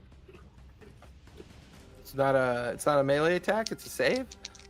It's a creature you touch makes a con saving throw, taking 2d10 necrotic damage on a failed save. The 2024 rules, I think, changed that finally. Oh, did it? So I think it used to be a melee touch attack. I think Yeah, is what it I used think you to roll be. a melee attack first. And then... That's going to be a fail. That's an 8 plus 5 is a 13. Mm. so you get some Go ahead and roll healing. damage. So since I am doing it at a 2nd level, it is 3d10. Ooh, nice. 1, 2, 3. Oh, that's pretty good. 1822. Nice. Creature is looking a little bit rough. It's taking quite a bit of damage. Its form kind of wavering. It's definitely looking rough. That's my turn. That'll finish your turn. Melody, you are up. Oh, then we'll be at the top of the 4th round with the portal and the demonic hand on deck, including the creature. All right. So Forn is still down, right? But he's just not rolling death saves. Correct. Okay. I will throw a healing word at Forn. Okay. I'm gonna do it at 1st level because I'm a paladin and I don't got a lot of spell slots. But Every little bit helps. yes, it will be. Oh, I rolled pretty good. 11 points of healing. Nice. Right on. I got 11 hit points. Okay, so that's 2 AP, and then I will. What do we think is the priority? The portal or the shadow guy? The shadow guy definitely looks rough. It's Okay. hard to determine the portal's condition and the hand. They're both separate targets. Let me take a slash at the shadow guy since maybe he's close to being finished off. Or I'll take 2 attacks at him. Go for it. A 19 and a 4. So 19, it would be 19 plus 6 is 25. That'll definitely hit with an extra D4 of damage. Awesome. Okay, so I'll do a divine smite on him at 1st level. I guess I'll smite him. Oh, I just rolled 2 1s. Oh my god. All right, so it's 2 points of radiant damage plus Nice. the damage. I was gonna say that's do from my gambler's luck. weapon. Oh wait, no, that was damage. Yeah. Brutal. Plus a D10. And I forgot I'm using a sword that catches on fire, so I can add a D4. So that's. Let me add my D4.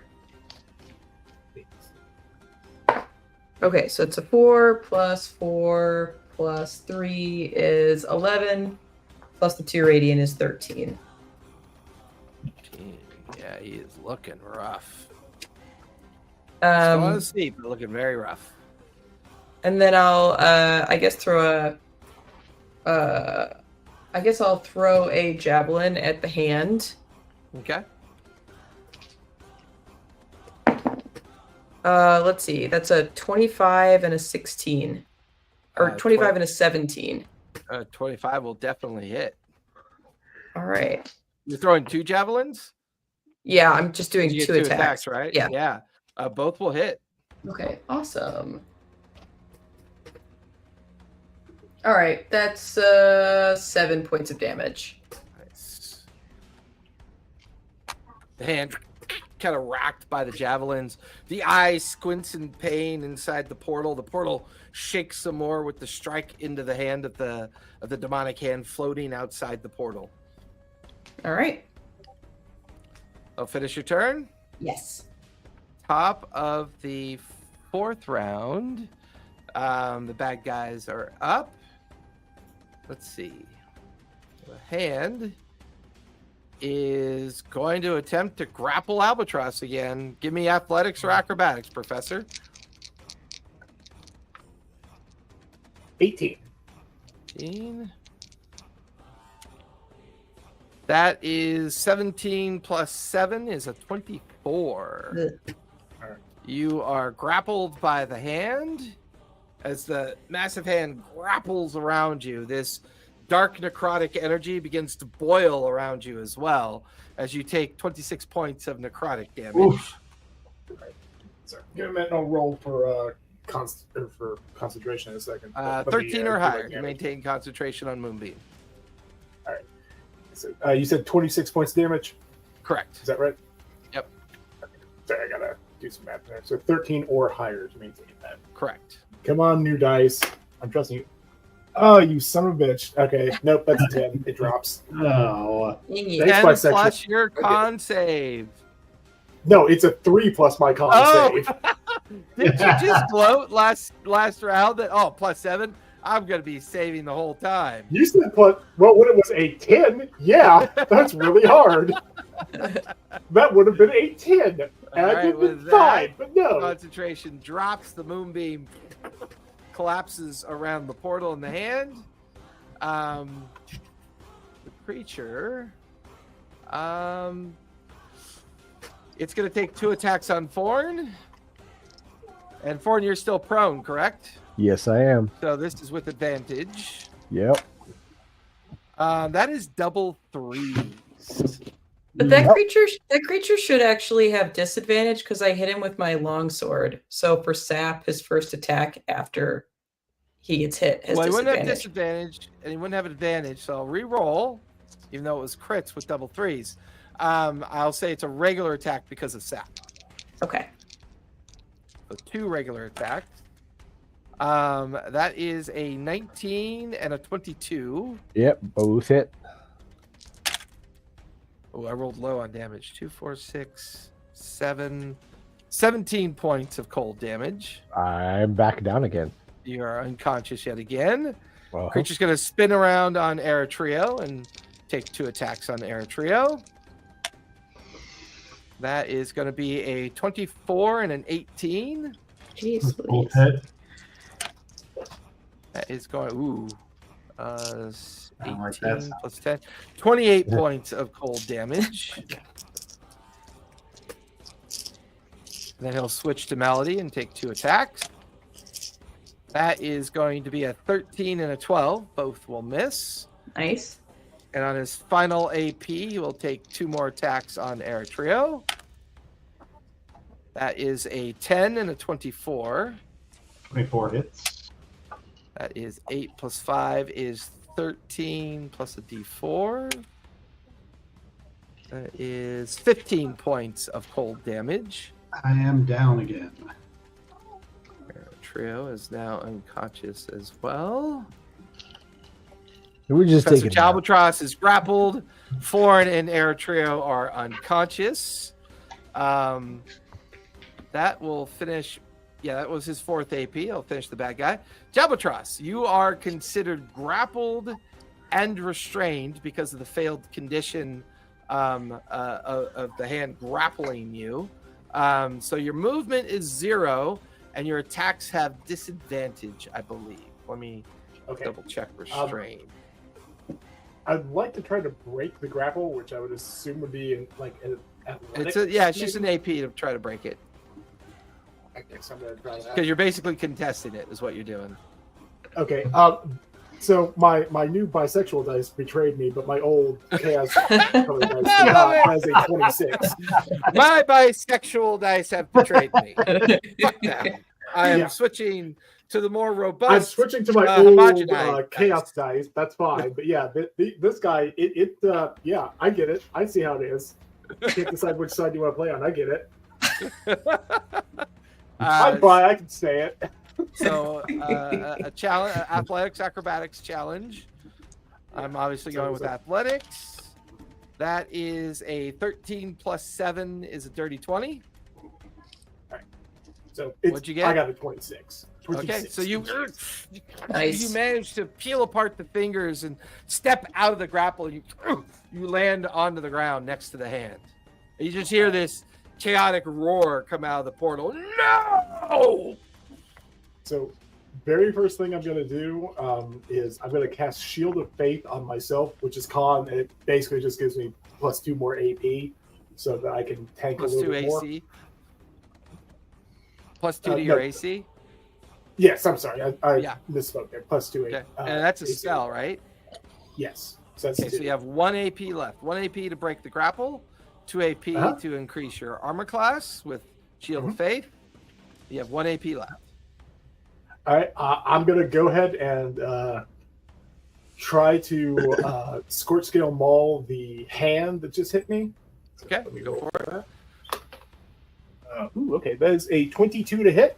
22 will definitely hit. Beats it by 5. You get an extra D4 of damage. Nice. Okay. Where'd my other dice go? So 9 regular damage, 5 fire damage, and add 2 to that. So what was that? 17? 16. 16 points. 9 plus 5 plus 2. Yeah, I think that's right. And I am going to try to topple him. So the hand is immune to the prone condition. Yeah. Okay. All right. Well, never mind. I've hidden pretty good, but had I known. But, oh well. And the hand is like, it's looking rough. I mean, it's taking some damage. All right. I imagine it's like the big white gloved hand from Smash Brothers. Yeah. Yes. That was my last AP, right? Yes. Yep. Yes. Okay. All right. And I had trying this to heal cool you guys, but I thought the Moonbeam marker I base. was going to use, but Moonbeam went away. Aw. That's a nice one. Like a weird palm tree. Right? It's really nice. sweet. It just works as a nice kind of marker to remind that something's active. Man. I just rolled an 11 on my death save, so that's good. That's one success. That'll finish your turn. Air Trio, give me a death save as well. Oh, which dice should I use for this? It's so rare that 2 party members are making death saves at the same time. 13. 13. Hey. Pretty good. Right. Melody, you are up with the bad guys on deck. Top of All the right. fifth round. I don't think I can reach Forn, but Eritrea is right next to me, so let me put 5 points of lay on hands into him. Okay. So he should be back alive. You become conscious again, Eritrea. Excellent. And I'll say, get up, we're not done yet. Minus hands of fate today. And then let me take 2 attacks at the shadow guy. Go for it. 11 plus 6 is 17. That hits, right? 11 plus Yep. 12. Plus 11 6. plus 6. Yeah. Oh, 11 plus 6 is 17's, armor 17. class. Yes. Yep. Yep. Okay. That's just its armor class. All right. So I am going to slash this guy with my longsword.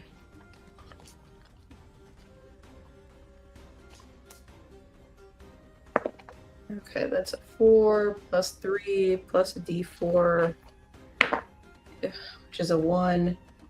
So that's 8 points of damage. Nice. It is barely on its feet. Okay. I've got 2 AP left, but if I attack this guy, I'm attacking at disadvantage, so... Or you could Unless you spend burn 2 both AP AP. and do 2 regular attacks. Well, that's true. All right, let me try and do that. Go for it. Okay. So that's a 17 and an 18. Both will hit. Roll for damage. Nice. All right, awesome. Okay, let's see. For the first one, oh, it's an 8 plus 3 is 11. Plus my d4 is... That's 14. And then for the second one, it's a 3 plus 2 is 5 plus 3 is 8. So in total, that's 22 points of damage. You watch as the creature is then shredded. Nice. Bits of it falling away onto the tables and into the booth. Once again, the portal in the hand kind of shake with anger and the demonic wail, "No, never!" Excellent. That's my turn. I'll finish your turn. All that's left is the hand.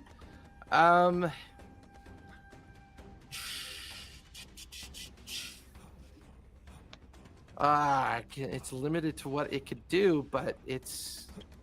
I'm going to have it make a charisma save. Uh-oh. All right, that's high enough. It's going to spread all of its fingers out, and it pulls at empty air above it. You watch as a whirlpool eddy of cold energy begins to form. I need everybody to make con saves, please. Plus a d4, or plus Warren, 4. are you still unconscious? Jeremy or Eric. Yes, I am. That's 2 death save failures for you, as Yay. you take 26 points of cold damage. Is this a spell? No, it's an effect. Dang it. I got an 11. I got a 14. Dirty 20. So Melody and Eritrea take 26 points of cold damage. Professor Jabatros take 13 points of cold damage. And like Eritrea does that elbow thing, like he's about to get up after getting healed.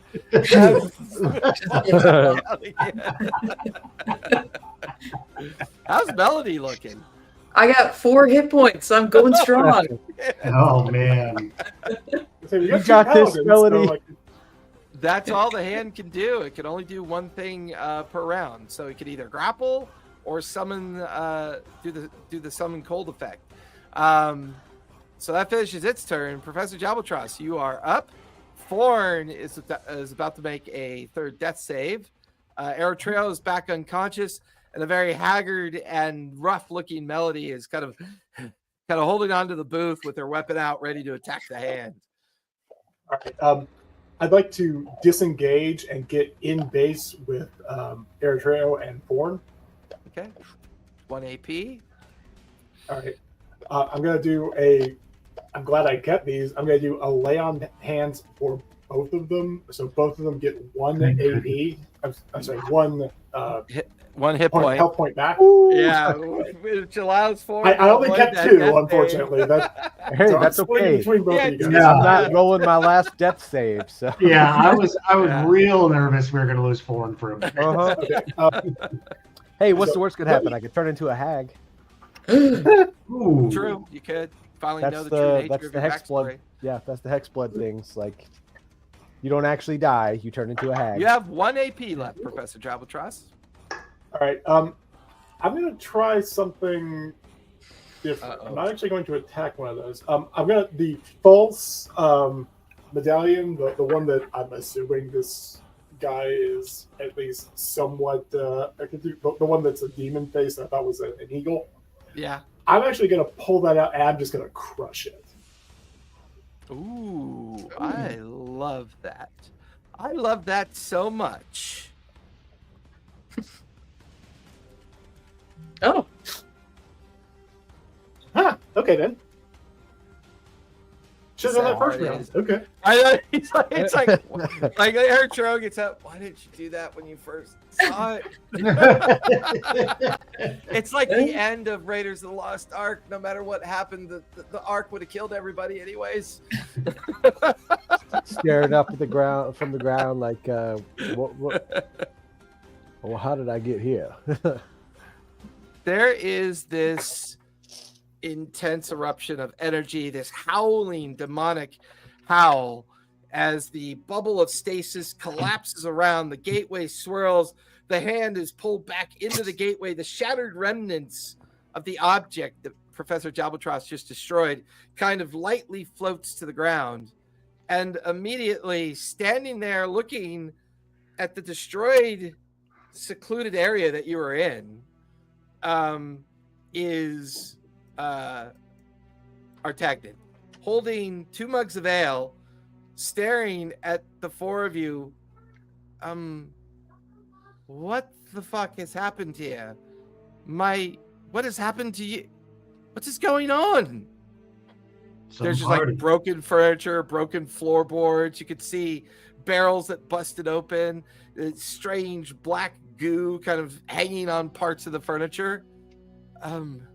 Oh, I'll take that beer. I'm just laying First- down and pouring it into my face. He puts his hands together and he rubs them, and an energy kind of pours out as he casts cure mass wounds. Everybody will get 41 hit points back. ooh. Ooh. Okay. Cool. Oh. Wow. What has happened? As You tell far us. as I can tell, whatever the entity in my false sigil was, came to try to claim me. That was unfortunate. What do you mean I something don't- tried to claim you? Does somebody own you? Are you owned by Well, a demon or a god or something? Well, I'm a paladin in service to an evil god, but I didn't really read the wording of my marriage contract. It seemed a little, but not in the way you mean it. Wait, a marriage contract? Not to that. Have you betrayed an entity that can actually travel into my domain that I've created here? My sanctuary? Oh. I didn't betray it. Frankly, it conned me into thinking it was a deity that I was in service to. I'm not sure how. But it was drawn towards something that you possessed. Yes, it was a tchotchke I picked up in one of my adventures, and I had Tchotchke. thought that it was. You picked up a tchotchke that allowed a great infernal creature to penetrate this I thought it was Fey a pocket, beautiful eagle. and then nearly get all of you killed. Is that what you're telling me? I thought it was a beautiful eagle pendant, and I picked it up in one of the locales I was researching. I didn't think anything of it. I just pinned it to my thing. I thought that was what my new god Rimnus was communicating with. I was wrong about that. I didn't want to make assumptions about it. So I kept it on me. I was trying to see if the entity trapped it within there was perhaps not evil. I'm trying to be a good person and not make assumptions. Oh, I see. No, I don't see. What is this? What are you in a pact of sorts with a creature? No. I'm confused. No, that's the other No, one. no. That's Corinna. She's What? What do you mean, Corinna? She's in a pact. I thought all of you were people that are fighting evil things. Why are you dating and collecting evil things? You never listened to her I- call that bird thing evil, did you? Well, no. I mean, I'm just being a bit touchy here. No one's ever found this sanctuary for years. And I have you 4 here 5, wherever Karina has gone. And the next thing I know, my furniture is destroyed, and somebody is trying to kill people in my sanctuary. Frank, I don't think they were. The killing might have been incidental. I think they were trying to kidnap. Killing? Did you just describe killing as incidental? Yes, I don't think that was their aim. I think that they were trying to kidnap in your facility. I want it to be accurate. Your Forn starts accuracy picking up. is duly noted, but that doesn't change the fact that some of you clearly almost died fighting whatever that was. Forn starts picking up pieces of the chairs and like mending them back together. The tavern music begins to slowly bleed back in. People are staring at Artagnan as if like, what is he yelling about? What's wrong? Ford is like putting furniture back together, and there's a bit of a confusion, but eventually the tavern just kind of goes back to its normal, or the casino goes back to its kind of normal pace of involvement. The remainder of the casino seemed to not even really notice what had happened, but this one little section where it was affected. Florin, weren't we going to talk to Antignon till we got rudely interrupted? Right. I was actually going to go track you down. But before we begin, let us find more seclusive place to speak. Come with me. He guides the 4 of you out of the main part of the casino and into like a study, just like a casual sitting room that he has behind the bar. He takes you through the bar area, through the patrons. There's Karina with a big smile on her face, heavily talking to her parents, not even realizing at all what's going on. Artagnan kind of ushers you guys quickly beyond the bar, opens the door, and inside the quiet study. Please, sit down. What question did you have for me? Well, I forgot my last question, but now you said no one's ever been able to find this place. No one of material consequence, but you never thought I'd have to worry about devils or gods worrying about this place. Most of the gods don't even exist anymore.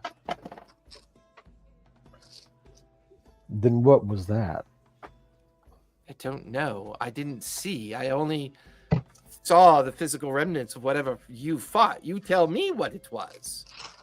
Your friend, Professor Jabotros, seems to think it's some kind of evil entity that he made a bargain with because he possesses a tchotchke that he picked up along the way. If I'm hearing his words did not correctly. make any kind of deal with this. I had thought, can I want to try to just sketch out on a napkin what the design of the pendant looked like. And apparently this is some kind of demon face, but when you turn it like this, it looks like an eagle, and I don't know how that works, and I thought it was pretty. I'm gonna grab the napkin he has and use my magical tinkering to turn it into a visual effect of the actual thing. Like I can make it a non-verbal visual effect, so that we can turn it and you can see from both directions. The one side it looks like a bird, an ugly bird. The other side though looks like a demon. Oh, I see what you mean. It is a very ugly bird. Question. This tchotchke, how did you become in possession of it again? You purchased it somewhere?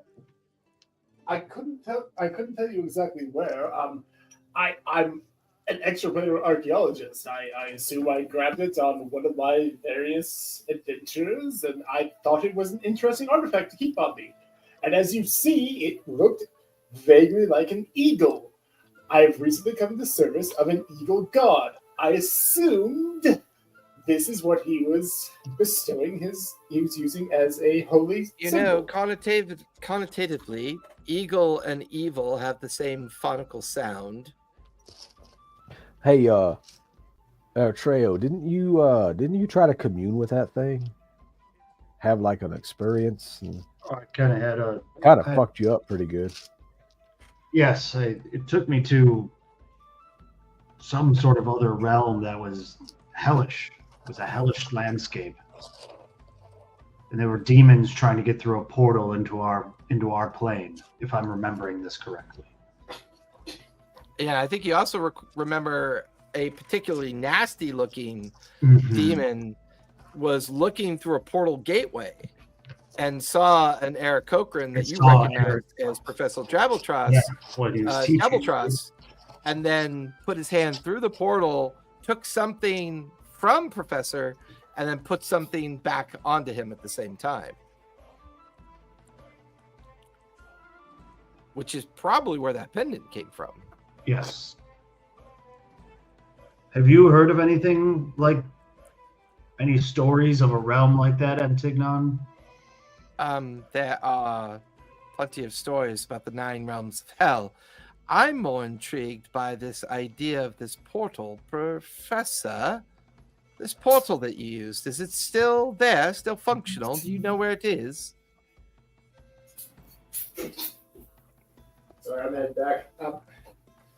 Well, again, I don't even remember where I picked this up.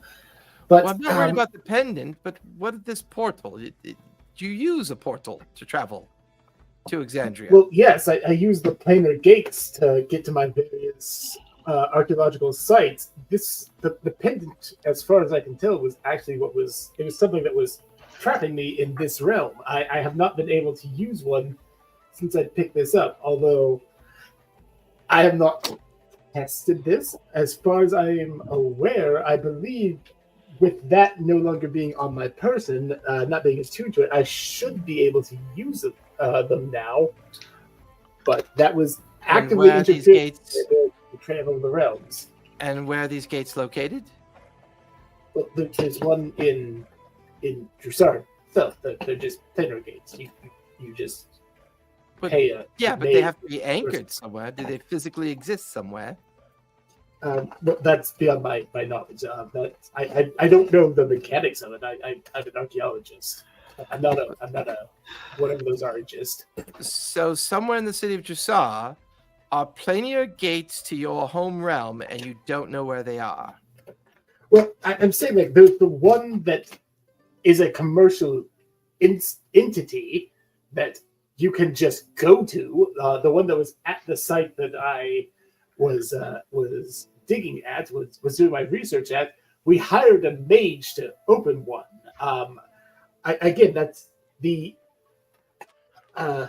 skills to open and maintain those is not my forte. I had attempted to go to the commercial one in one of the spires here, but I don't know what else you're trying to find. There's a gateway. So there's a gateway in your land that you stepped through that brought you here to Jrusar, Yes. correct? Mm-hmm. Yes. But you were also investigating another gateway in the process. Well, I wasn't investigating the gate. I was investigating some archaeological ruins outside the city. Oh. Yes. Remember, we took I you feel down like there. all of this is connected somehow. You know, where we took you down earlier, there used to be a gate down there. Was it Corinna could feel it? Somebody could feel it. Yes, I believe Karina mentioned that she can detect when gates were once present somewhere, connected to that creature I think you and your friends destroyed down there. The Well, Stargazer. there was something else down there too. And I'll take out the portable hole and like unroll it real quick. And then I would appreciate you not unrolling a portable hole in a Fey pocket. well, there's Just saying. there's an artifact inside of here that I think you might be interested in. Can you describe its nature to me? It's a star seed? A piece of a star. A giant rock, and it's alive. And like it glows a little bit. Kind of And like it has an a heartbeat. egg. A giant rock made of a star. It glows like it's alive and is kind of like an egg. That will narrow it down completely. How many rocks do you know like that? None. But that's the problem. I don't know anything like that. And does it identify as anything? It didn't. It We was had the to find or it, what? take a look at it. Who saw the I think who those saw are the true. Githyanki? Yeah. Yeah, I think somebody tried to identify with it, and it Yeah, I think Karina did. was it Karina. Yeah, maybe it was Yeah. Karina that identified with it, and then had that. Oh, that's what made her paranoid because she Oh, yeah. saw the Githyanki. Yeah. Yes. So this thing is connected to Githyanki. Now, those creatures I'm familiar with. But I don't think it's an egg of one of theirs. It's like no egg I've ever seen. Is this what you guys were using as a coffee table for a little while? I think we put it cut in it the out of the pretty coffee quick. table. We cut it out of the coffee table. That was inside it was like a grapefruit sized stone Oh, that that's was right. inside the thing. Yeah. Yeah. We've heard that it could be a fragment of the Heart Star. Yeah, that's what I was looking for. A fragment. Ah, yes. Heart Star. The fragment of the Heart Star. That was Stone is a familiar heart to me. star. That sounds very familiar to me, but I'm not entirely sure what that is. Well, this is very Birth of the fascinating. first angel. That's First Yeah. what? says my notes say birth of the first angel. Could connect us to you- the celestial plane. Could be connected to the first fallen Asmar. You have a device or an item that might be connected to the first of the fallen. Artagnan's standing and then just kind of sits down in a chair going, well, this is Kismet. I mean, I could just open this up. No, please don't. I don't think, you know that rumor about when you put a bag of holding inside of another bag of holding? Well, opening up a bag of holding or even opening up a portable hole within a Fey pocket. Unfortunately, very, very like-minded circumstances. So let's not destroy things at the moment. Let's talk a little bit more about this celestial stone that seems to be connected to the first of fallen. Are you and your friends, Eritrea, aware of who this first of fallen is said to be?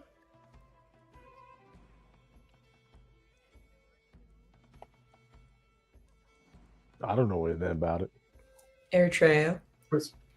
Yeah, I'm trying to He's looking at jot. his notes. Yeah, yeah. I know that look. You've had a couple of brushes with her, right?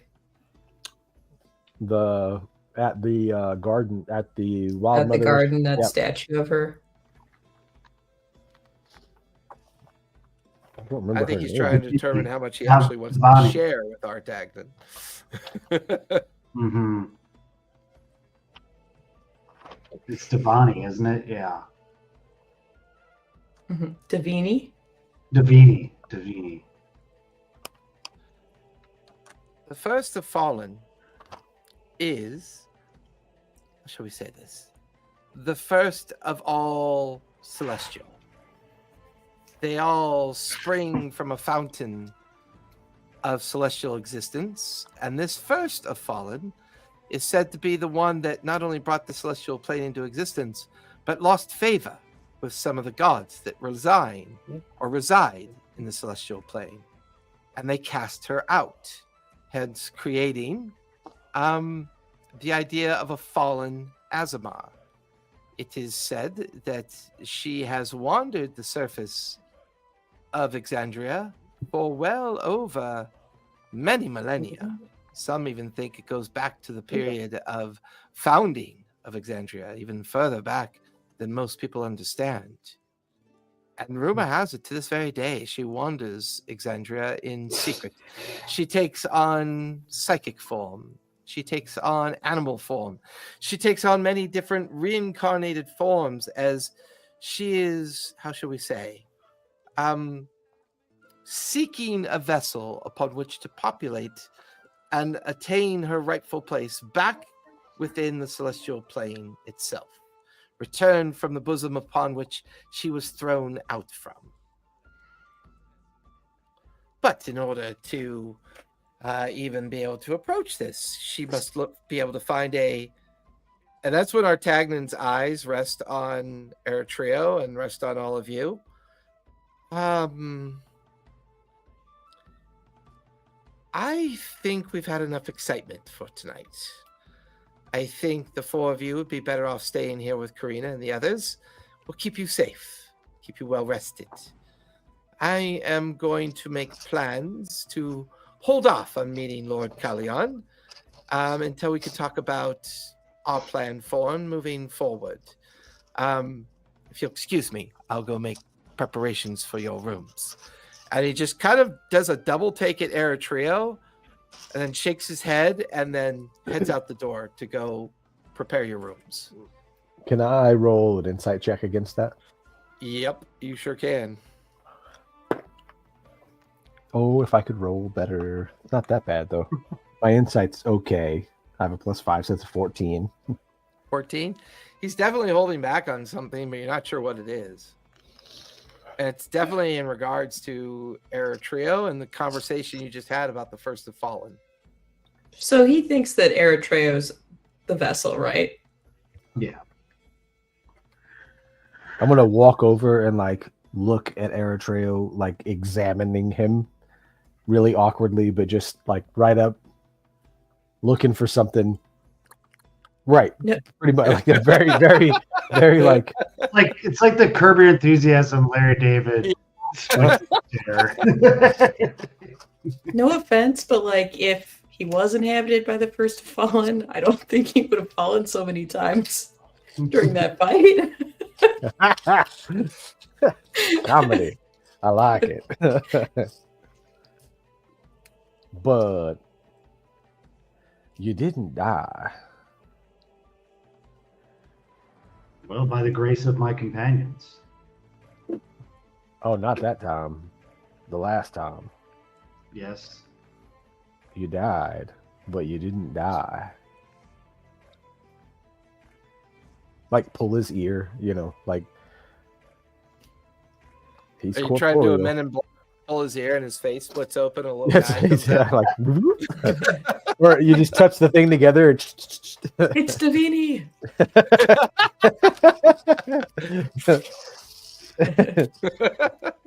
The galaxy is in Orion's bounds.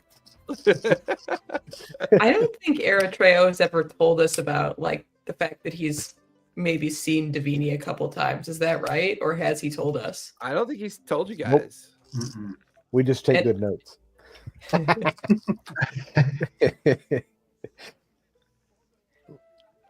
Now, you don't look weird like me. Do you know anything about Davini, Treya? It seems like is searching and wandering. I don't know all the history of her and all her details, but frankly, I did witness a strong presence with her in the Dawn Father Temple. You saw her? Or you? I believe I had a vision of her at an overgrown statue that seems to have been lost to time. And, you know, considering my short history here, I didn't think all that much of it, or if it was, you know, potentially nefarious in nature. But after hearing what Atignon had to say, I'm a little worried I might be being used. What did it feel like when you saw her? Did it feel threatening? Did she talk to you? It was more of a feeling, and it was frankly terrifying. I'm gonna turn to the professor and be like, "Look, see, this is how like other beings communicate to the people." And I want to apologize for not revealing all of this to you before. I've enjoyed getting to know you as friends and companions, and I didn't want to scare you off, but I feel like too many puzzle pieces have fallen together recently for me to continue to withhold this information from you. And I'm still trying to figure it out myself, what happened at the Dawnfather Temple. Maybe it's something we should explore further, or I should explore further, but I should need to be more transparent with you when I witness these things, I think. He says he doesn't want to scare us off. Yeah, I mean, look, most of us have voices in our heads routinely, so this is actually not that weird. Well, I think this was a little bit more than just a voice in my head. And then after the not-so-death experience, and I'm worried which direction I'm being pulled and who is really trying to keep me around, for what the purpose I'm being kept around for. When I have my own purpose, it's to try to shine the light of Sarenrae back into this world. But I have a feeling I may be being manipulated. How sure are you that it is Sarenrae?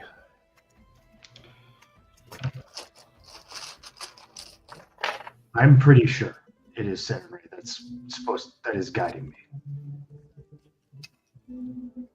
Professor was pretty sure it was a eagle thing that squawked at him in crazy noises that was guiding him too, and it almost tried to kill us just now. That is, for starters, That's an that is excellent a question. language. It is Auran.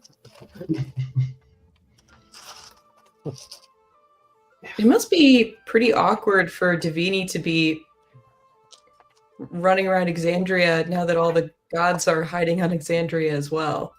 Like, Artagan says she's trying to get back to the Celestial Plane, but I would think if I were her, I would be doing some revenge here on Exandria. Well, the gate's broken, isn't it? She can't go back to anywhere. Yeah, so what is she trying to do? I don't know. I might be looking for someone who cast me out. I have a feeling the entity, whatever it was, might have been the fact that I couldn't travel through a planar gate. I feel like that might have been a lure to try to find a way around that, so other entities might be able to do something similar. Now that that's been mentioned, I don't know if they needed hands in the physical world to work those, but now that I'm free of that and not actively searching, I don't know what they plan on doing. It seems like a logical conclusion to me. Also, I'm literally an educator. I know how people communicate with each other, Mr. Bourne. You say that now, but a bird shit on your shoulder and you thought it was going to be a bad day. What? What?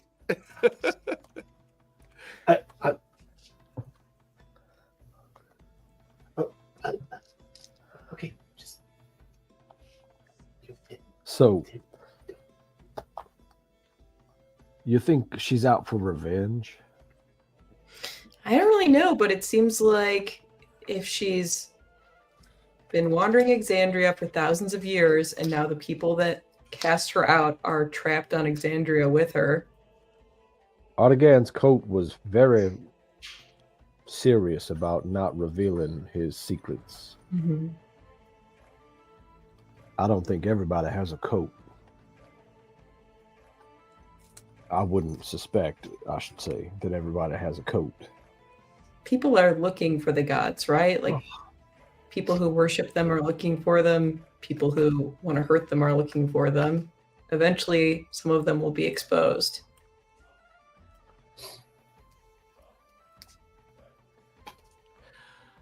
Oh, so What- close. What, I love watching you guys work through it. It's so cool. what did Artagan say would happen if Artagnan say if they killed one of them? That would just end them forever, Okay. right? Okay. But all that celestial energy has to go somewhere. Okay. It would be a night if all four didn't show up. Because you guys are so close, I feel like a group insight is in order. All So everyone give me an insight check. That's Oh. better. I got a 19 plus 5 for a 24. I got a 14 plus 5 for a 19. It's terrible. Ooh, nice. 17 I got an 8 for a plus 1 for 23. 17. What'd you Oh, get, good. Airtrail? 23. And what'd you Nice. get, Jabaltros? 17. 17? My It's insight hard is- coming in last, Professor, but you'll survive. It's that bird The brain. professor in you was very honest. I like that. Wait. Negative In the 1 to quiet of insight. this- Whee! In the quiet of this space, and you guys begin to organize your thoughts. Artagnan is clearly involved with protecting the Fae. This Okay. Minotaur, who's the nickname Spike, is trying to capture Fae and bring them to Grimp. Lord Kalion. Lord Callion. And now Here you go, Balador. you guys are under the impression that maybe the reason why Fays are being targeted is because these individuals believe that maybe one of these Fae may be an avatar of a god. Hmm. It's the only thing that makes sense. And this recent revelation of Eritrea being communicated by this First of Fallen could be echoes of its desperation. And with the way that Eritrea has described his relationship with Sarenrae, you're wondering if Eritrea is possibly an empty avatar, something that has been brought into existence as a possible vessel for Sarenrae herself, Yeah. child of a god. Sarenrae herself could be trapped somewhere on the material plane, whether or not she took the vow or the oath to avoid entwinement and fear of Predathos. You're not entirely sure, but Eritrea's origins have always been murky, strange. Never a clear vision as to where his relationship begins and ends with the idea of Sarenrae. A devotee to be certain, but there's something about all of this that feels connected. And some of the connections feel coincidental. For example, coming across Artagnan feels more coincidental than purposeful. It just so happens that your group and him were kind of in the same line of thought about Lord Callion and Artagnan's need to save fake creatures. But you get the feeling the way he looked at Eritrea when he left the room, you get the feeling that he suddenly became aware of something very disturbing or important, and he's unsure as to what to think of it. And maybe that's why he made the abrupt exit of the room. Do we think Question that is, go ahead. Sorry, I was gonna say, No, do no. we think that the disturbing thing is the realization that he could be a vessel, or do we get the sense that it's something additional? It could be either or. With that group Okay. insight, it could be either or. Definitely something to do with Eritrea's story about the Fallen and why Eritrea seems to be in communication with this entity. And the fact that this entity was communicating with Eritrea just kind of spurred the idea of concern. And that's when Artagnan left the room to go prepare your rooms. Do you think a person who can be a vessel for any god?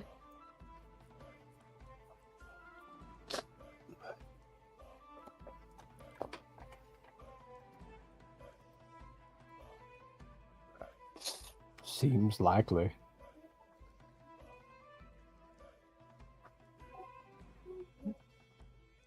So Eritrea could be a vessel for Sarenrae or for Divini. or whatever that thing was that tried to take the Yeah. professor.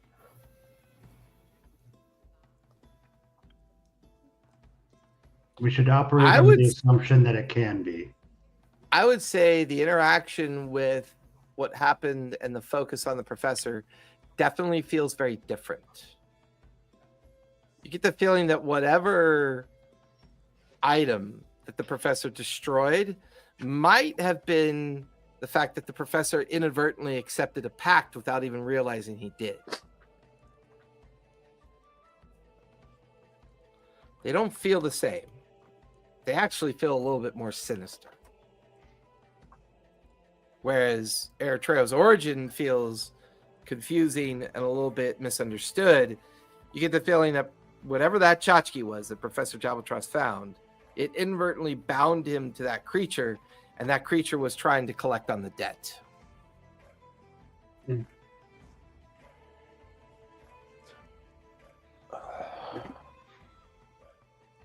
Can I try to identify Eritrea? You want to do an identify He's over there. spell? Yeah. You could certainly try. Okay. I'll I mean, just like if he's gonna show, if that happens to be a thing, so I'll just be kind of standing behind him, thinking like as I'm ritually casting it before then I go and just put my hand on his shoulder.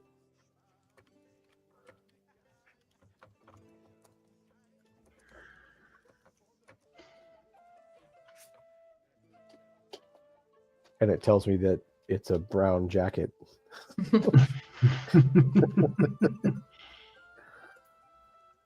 Can you cast identify on people? I did You it as can. Earthen. We were Yes, fighting you can somebody. cast- I did it as Earthen.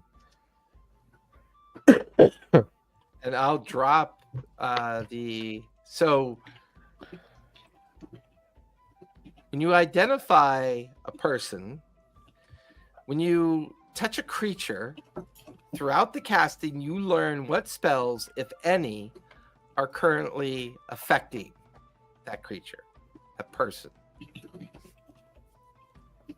So as you cast the identify spell on Eritrea, you notice multiple divine tendrils connected to Eritrea. He is under a divinity spell's effect that seems to be calling out with multiple divine threads of connection. And these threads disappear off into the horizon of your mind's eye with no real connection to anything at all. It's almost as if Eritrea is a beacon.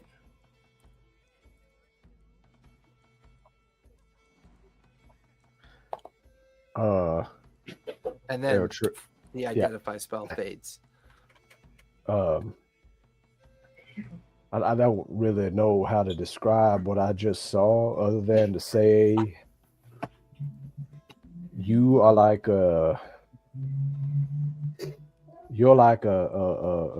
shining star out here, and there's all these tendrils reaching out from you. Maybe they're reaching out to you, but you're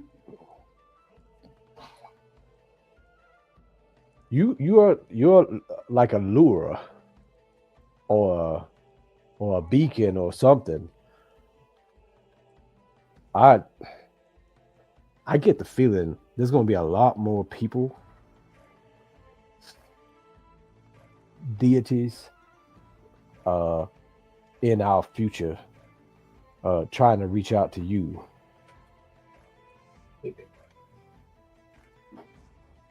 I'll have to watch my back. Oh, we'll do that for you. You just watch your front. And like I'm looking around like I was tracing where the tendrils were. Yeah. And they just kind of wind off and pirouette in these kind of strange silvery threads. And then fade when the spell fades. Yeah. I think I think, Melody, you might have been on to something about that. A vessel for anything. Maybe not anything, but there were several threads tied on here. How I many? kind of shiver. How many threads were there? There was maybe a dozen. Hard to tell. Yeah. At least a dozen? A dozen. You Did hear any of from them seem anyone else? stronger?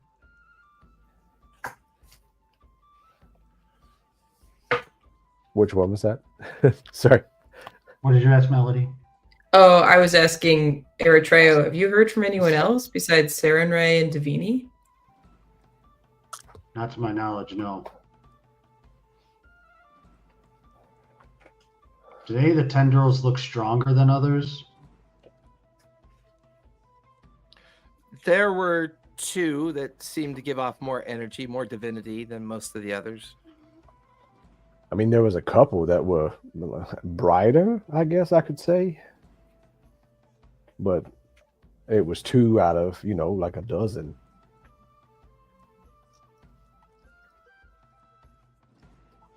There weren't any tendril moving in the.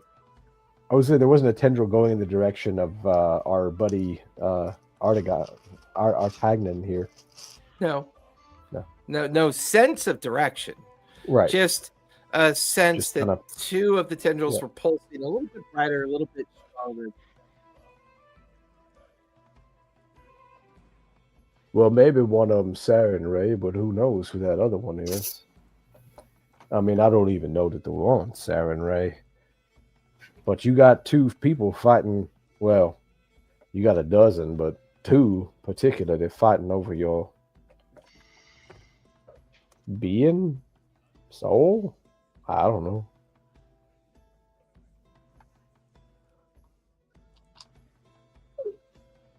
How about a drink?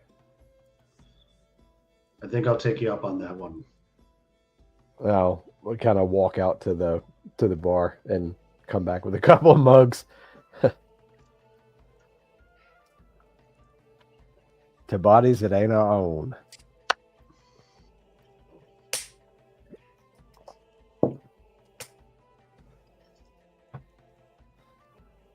It's weird to find out this late in life, though, isn't it? Well, I haven't been around all that long. That's right. I forgot. But You're I a just, naive little baby. yeah, and that's. I feel like my naivete is really standing out here. That I wasn't suspecting any foul play. I just thought, oh, I'm connected to Sarenrae.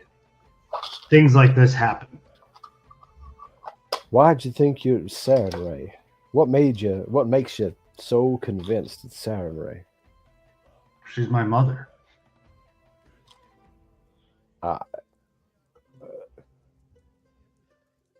How? How do you know she's your mother? Guess it's just something I inherently feel that she's communicated with me, but I guess there's no way I can 100% know. Well, if Sarenrae's your mother, who's your father? I don't know. That is something I was never revealed to me. I wonder if that's the two big threads I felt there. And it was sort of the idea of a man was kind of how I was conceived with her. But I don't know who that man she got the idea of was or is. And why she found it so necessary to thrust me here. I figured I was just an ambassador trying to clean up,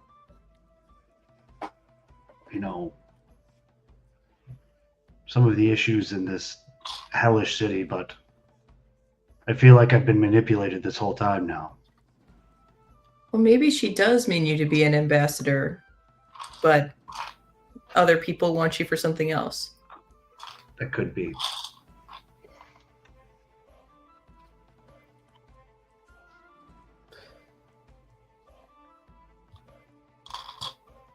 What did you feel when you died?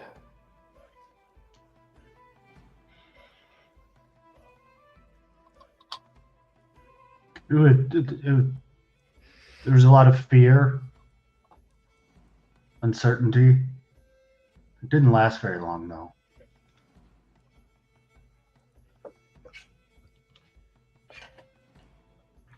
I hope that's what it feels like instead of turning into some hag.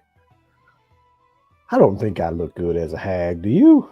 I mean, not that hags are. What is it? So when you die, you turn into a hag? That's what I know about hexbloods. The magic that created us is basically let us live until somebody gets their hands on us and turns us into a hag, or Will we you die and we will you become a hag. Will you still be you? Do you still have your memories? I have no idea. Are you gonna get really long nails like hags get? Yeah, I figured, and like the big ugly double chin and the And you'll have to scraggly get- hair. You have to get to like some tarot cards and a crystal ball or something. Yeah, I'm not looking forward to it. I can say that for sure. I do think you could make it work aesthetics wise. I don't know whether to compliment. I don't know whether to take that as a compliment or oh, you're sliding it. But I like it.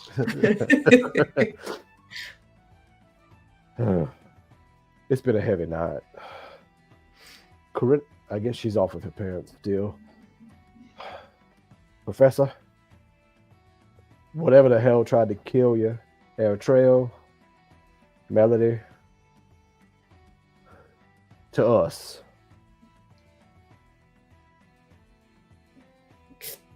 That you guys clink glasses, take drinks, and finally Melody gets to dance. She gets up, joins one of the Centaurs, and the mood begins to lighten a bit. The evening turns into less of a concern, and those recent feelings and concerns linger in the background, but give way to the fact that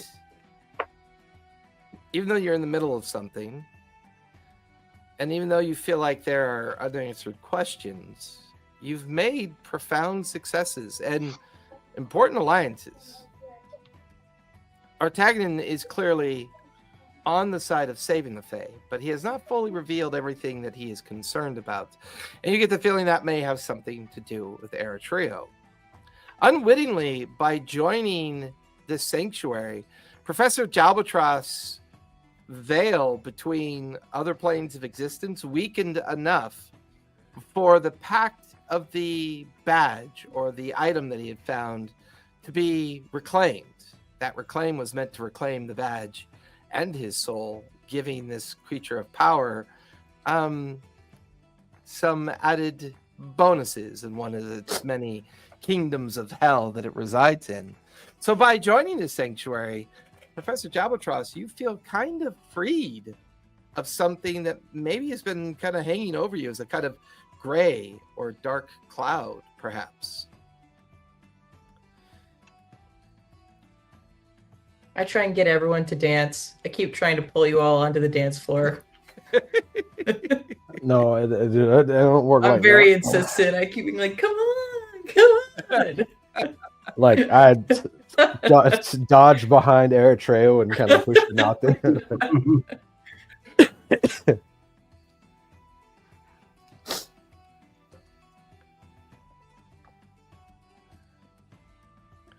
She's out there rave dancing.